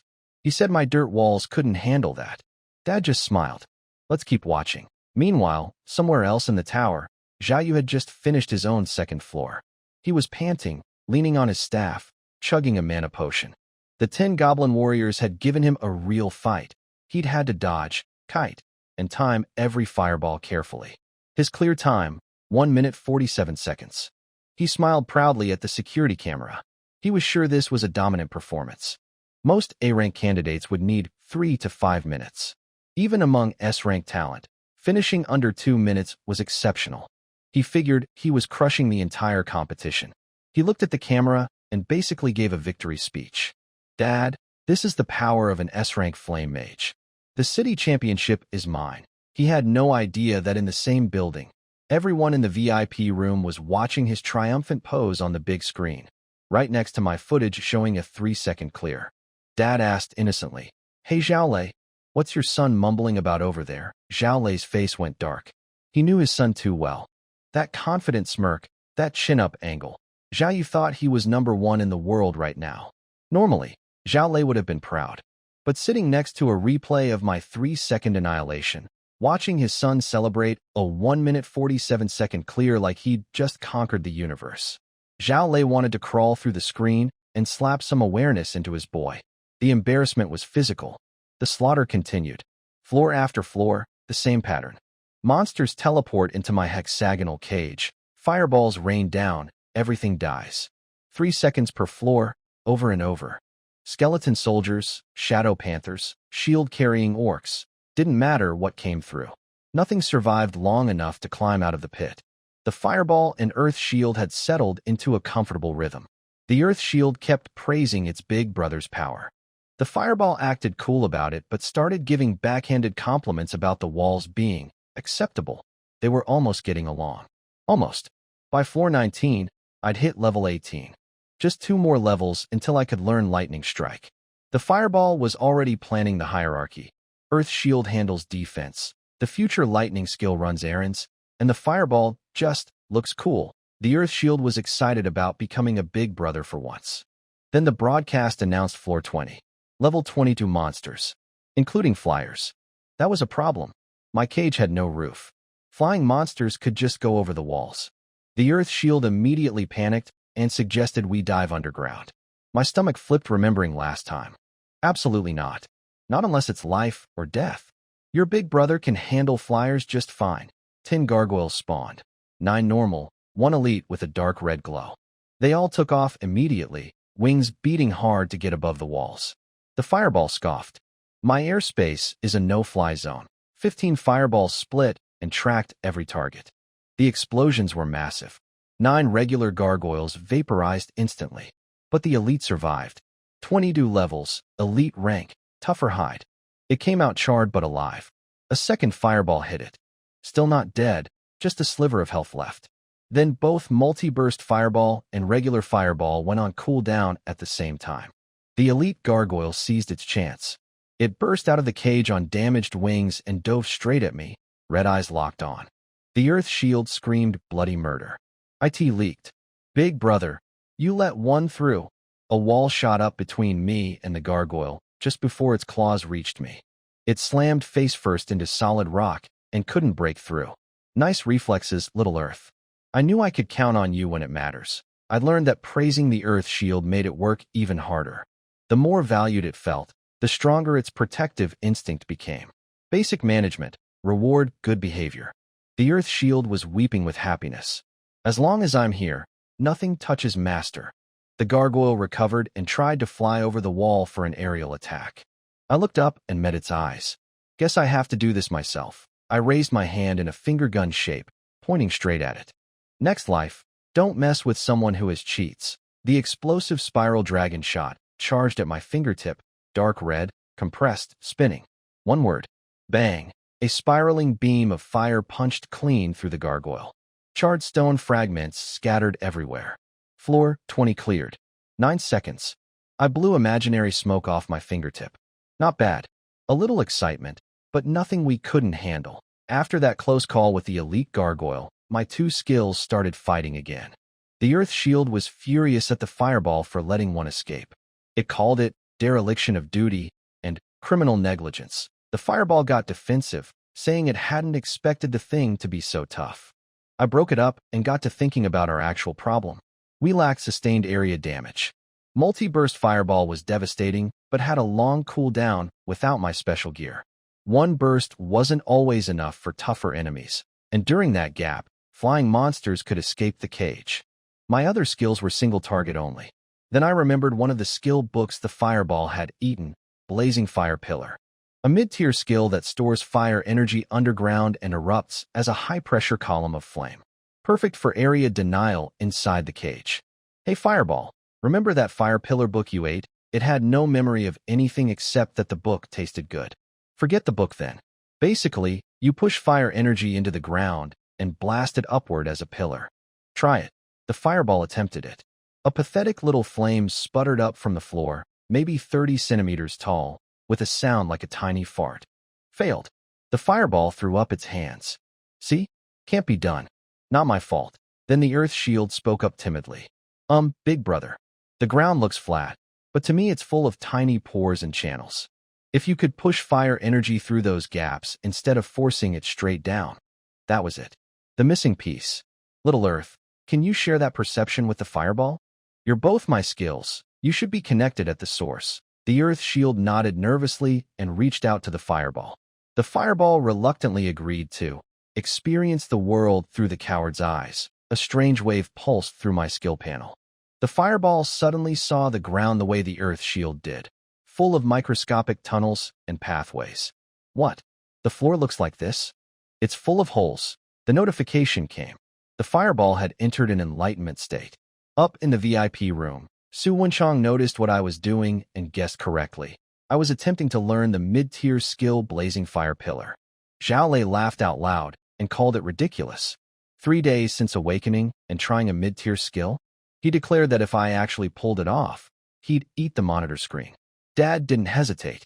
He called for his officer. Get me a wrench, a screwdriver, and a cutting tool. Also grab a bucket of lubricating oil from the cafeteria and 2 bottles of strong vinegar.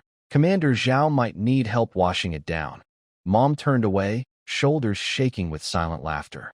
Su Wenchang tried to calm everyone down, calling them children. Then Zhao Lei doubled down. He demanded Dad make a matching bet. If I failed, Dad had to eat the screen instead. Dad agreed without blinking. If my son doesn't learn it, I'll eat it myself. Deal, deal. They were practically head-butting each other. Su Wenchang gave up trying to mediate and slumped back into the sofa, muttering about how he was too old for this. Then he looked back at my screen. Beneath the floor around me, a faint red glow was spreading and pulsing through the ground. He murmured to himself, is Zhao Lei actually going to have to eat that screen? Floor 21. The broadcast warned that this level featured high-mobility flying monsters. 60-second countdown. I sat there staring at the ground, waiting. The Fireball was still in its enlightenment state, working with the Earth Shield's shared perception of the ground structure. It was learning to push compressed fire energy through the tiny channels and pores in the Earth's surface. The floor beneath me started glowing dark red, like magma stirring underneath. Then it happened. New skill learned. Blazing Fire Pillar, mid-tier fire skill. It creates glowing red circles on the ground, and after a brief delay, massive columns of high-pressure flame erupt from those spots. At level 1, it could produce 5 pillars simultaneously, with 1 extra pillar per skill level. 15-second cooldown. The Fireball was ecstatic. For the first time ever, it looked at the Earth Shield without contempt. Fine. You were somewhat useful this time. The Earth Shield blushed and deflected the praise to me. The Fireball even admitted I wasn't bad, for a lazy human, and promised we'd all share credit when it eventually became a forbidden spell. I cut short the mutual admiration session. Work to do. While the Earth Shield built the hexagonal cage around the new spawn point, I opened my inventory. I still had leftover skill books from last night. The exam rules only banned one-use skill scrolls, not regular skill books. I fed every remaining book to my skills. Hundreds of thousands of dollars worth of knowledge, devoured in seconds. Every fire and earth skill maxed out to level 18, matching my current level, including the brand new blazing fire pillar. At level 18, the fire pillar count was 22 simultaneous columns. 5 base plus 17 from leveling. 22 pillars of fire. Inside a sealed cage, with fireball rain from above. The countdown hit 0. 20 level 22 monsters crammed into the cage, half of them bloodthirsty bats, flyers that would normally be a problem. They materialized and immediately panicked. Walls everywhere. No exit. Then every inch of the cage floor lit up with glowing red circles. Not a single safe spot. Simultaneously, 15 fireballs rained down from above. 22 fire pillars erupted from below at the same time. Fire from the sky. Fire from the ground. The inside of the cage became a literal furnace. The walls glowed red hot. The monsters didn't even have time to scream. 3 seconds. Floor cleared. The fireball let out a sigh of pure bliss. The earth shield nervously noted that even its own walls were starting to crack from the heat.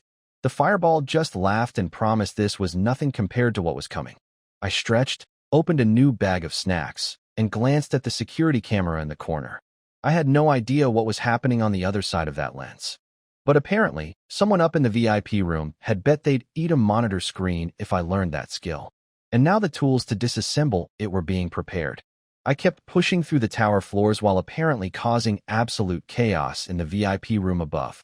From what I heard later, when Zhao Lei saw me unleash 22 fire pillars on the screen, a mid-tier skill I'd supposedly just learned seconds ago, already maxed to my level. His face went completely white. Dad turned to him with the most irritating smile imaginable. So, about that screen. Steamed or deep-fried, Su Wenchang piled on, reminding Zhao Lei that military men don't go back on their word. Dad even offered him a way out. Just say my son isn't worth one of Lin Mo's fingers, and we'll call it even. That was worse than eating the screen. Zhao Lei stood up, jaw clenched. I keep my word. He ordered his officer to rip the monitor off the wall. Then he blasted it into fine powder with a fire attack, and actually started eating the ashes. As a high-level fire warrior, his body could handle it physically. But the humiliation was something else entirely. Dad gave him a thumbs up. Even he had to respect the commitment. Su Wenchang was more interested in the technical side. He pointed out that 20-plus fire pillars right after learning the skill, with each one dealing noticeably more damage than normal. That wasn't just talent. That was unexplainable. Dad made up some story about how I used to stare at the fireplace for hours as a kid. He said at the time he thought I was being lazy, but now he realized I must have been meditating on the essence of fire since childhood. Zhao Lei nearly choked on his screen dust. Staring at a fireplace gives you 20 fire pillars? Why not have him stare at a light bulb and see if he learns a light element forbidden spell? Su Wenchang cut through the bickering and said the results spoke for themselves. Whatever method I used, this kind of learning speed and elemental mastery was extraordinary. If I joined the Dragon Sequence class, my future would be limitless. Outside the tower, things were getting wild too. The giant scoreboard floating above the plaza showed the rankings for all candidates. By this point, every single one of the tens of thousands of examinees had been eliminated, except me and Zhao Yu. The board read, First place, Lin Mo, floor 23. Second place, Zhao Yu, floor 13. 10 floors apart. The crowd was losing it. People who'd been eliminated on floor 3 were staring up in disbelief. Some were questioning whether a blank slate mage could really do this. Others pointed out that no one would risk cheating with the review committee watching. The ones who really enjoyed it were the people mocking Zhao Yu's followers, who'd been calling him the ceiling of talent just hours ago. Ceiling? He's 10 floors behind. That's not seeing taillights. That's not even seeing tire tracks. Can't wait to see Zhao Yu's face when he walks out and checks the scoreboard. Over by our car, Yihong Yu was leaning against the hood with her arms crossed, looking proud. Shirtu was crouching nearby with a telescope he'd found somewhere, grinning at the screen. That's our young master. Zhao Lei's kid can't even see the dust he's leaving behind. Yihong Yu smiled. People only see his laziness. They don't realize it's the calmness that comes with absolute strength. Shirtu glanced around at all the media crews with their cameras pointed at the tower. Boss, tomorrow's national headlines are going to be all about our young master. Yihan Yu looked up at the tower stretching into the sky. Of course they will. This little city was never going to be big enough for him. Outside the tower, Zhao Yu finally stumbled out. Messy hair, soot on his face, panting hard. Floor 13, his final result. He was proud. In past years, barely anyone made it past floor 10. 13 was legendary territory. He straightened his back, ready to bask in admiration. Then his lackeys ran over looking like they'd seen a ghost. He asked what was wrong. They couldn't answer. One of them quietly suggested he check the scoreboard behind him. He turned around, already smiling. Let me see my dominant first PLA, second place. First place, Lin Mo current floor, 23. He was 10 floors behind. His brain short-circuited. He stuttered about system bugs and cheating. One of his followers timidly mentioned that everyone had been watching. I'd basically one-shot my way through every floor. Zhao Yu screamed at him to shut up. He knew deep down that cheating was basically impossible. The consequences were too severe. Your entire family goes down. My family had no motive either. We were already rich beyond reason. Someone asked if I might actually clear all 30 floors. The all-time record was 27. Nobody in history had ever beaten the tower. Zhao Yu laughed coldly. 30 floors? If that blank slate mage clears the whole tower, I'll swallow those 2 stone lions at the entrance. Whole. No chewing. His followers cheered nervously. Meanwhile, I was inside floor 29. Desert terrain. Sand everywhere, wind cutting my face. From floor 26 onward, each level had different environments. No more simple metal halls. I'd just finished fighting dozens of desert poison scorpions. Armored shells, burrowing attacks, extremely annoying. For the first time in the entire exam, I'd actually had to stand up and move around. I even used Earth Dive once to dodge an underground ambush. My walls had taken visible damage. Getting harder, I muttered, dusting sand off my pants. The fireball was thrilled. It loved the challenge and said only this level of combat could forge a true forbidden spell. The Earth Shield was traumatized and begging to go home. It missed my bed. The fireball exploded at the Earth Shield for wanting to quit at the doorstep of the final floor. They argued. I broke it up as usual. We're already here. One more floor. Besides, remember that combination skill we haven't tested in real combat yet. The Earth Shield froze. Then its eyes lit up. The lava wore armor, obsidian plates, and molten rock covering my entire body. Massive defense boost. Its attitude flipped instantly. You're right. With that armor, what am I afraid of? Let's go? We must clear this. Anyone who quits is a coward. The fireball rolled its eyes. 5 seconds ago, you were crying to go home. The scene shifted. A massive circular arena materialized around me. Towering empty stands on all sides. An atmosphere heavy with killing intent. Like an ancient gladiator pit. Floor 30. The final level. The broadcast echoed through the arena. Congratulations, candidate Lin Mo, on reaching the trial tower's final floor. This is the ultimate trial. Monster level, 25. Monster count, 50. Boss, 1. Good luck.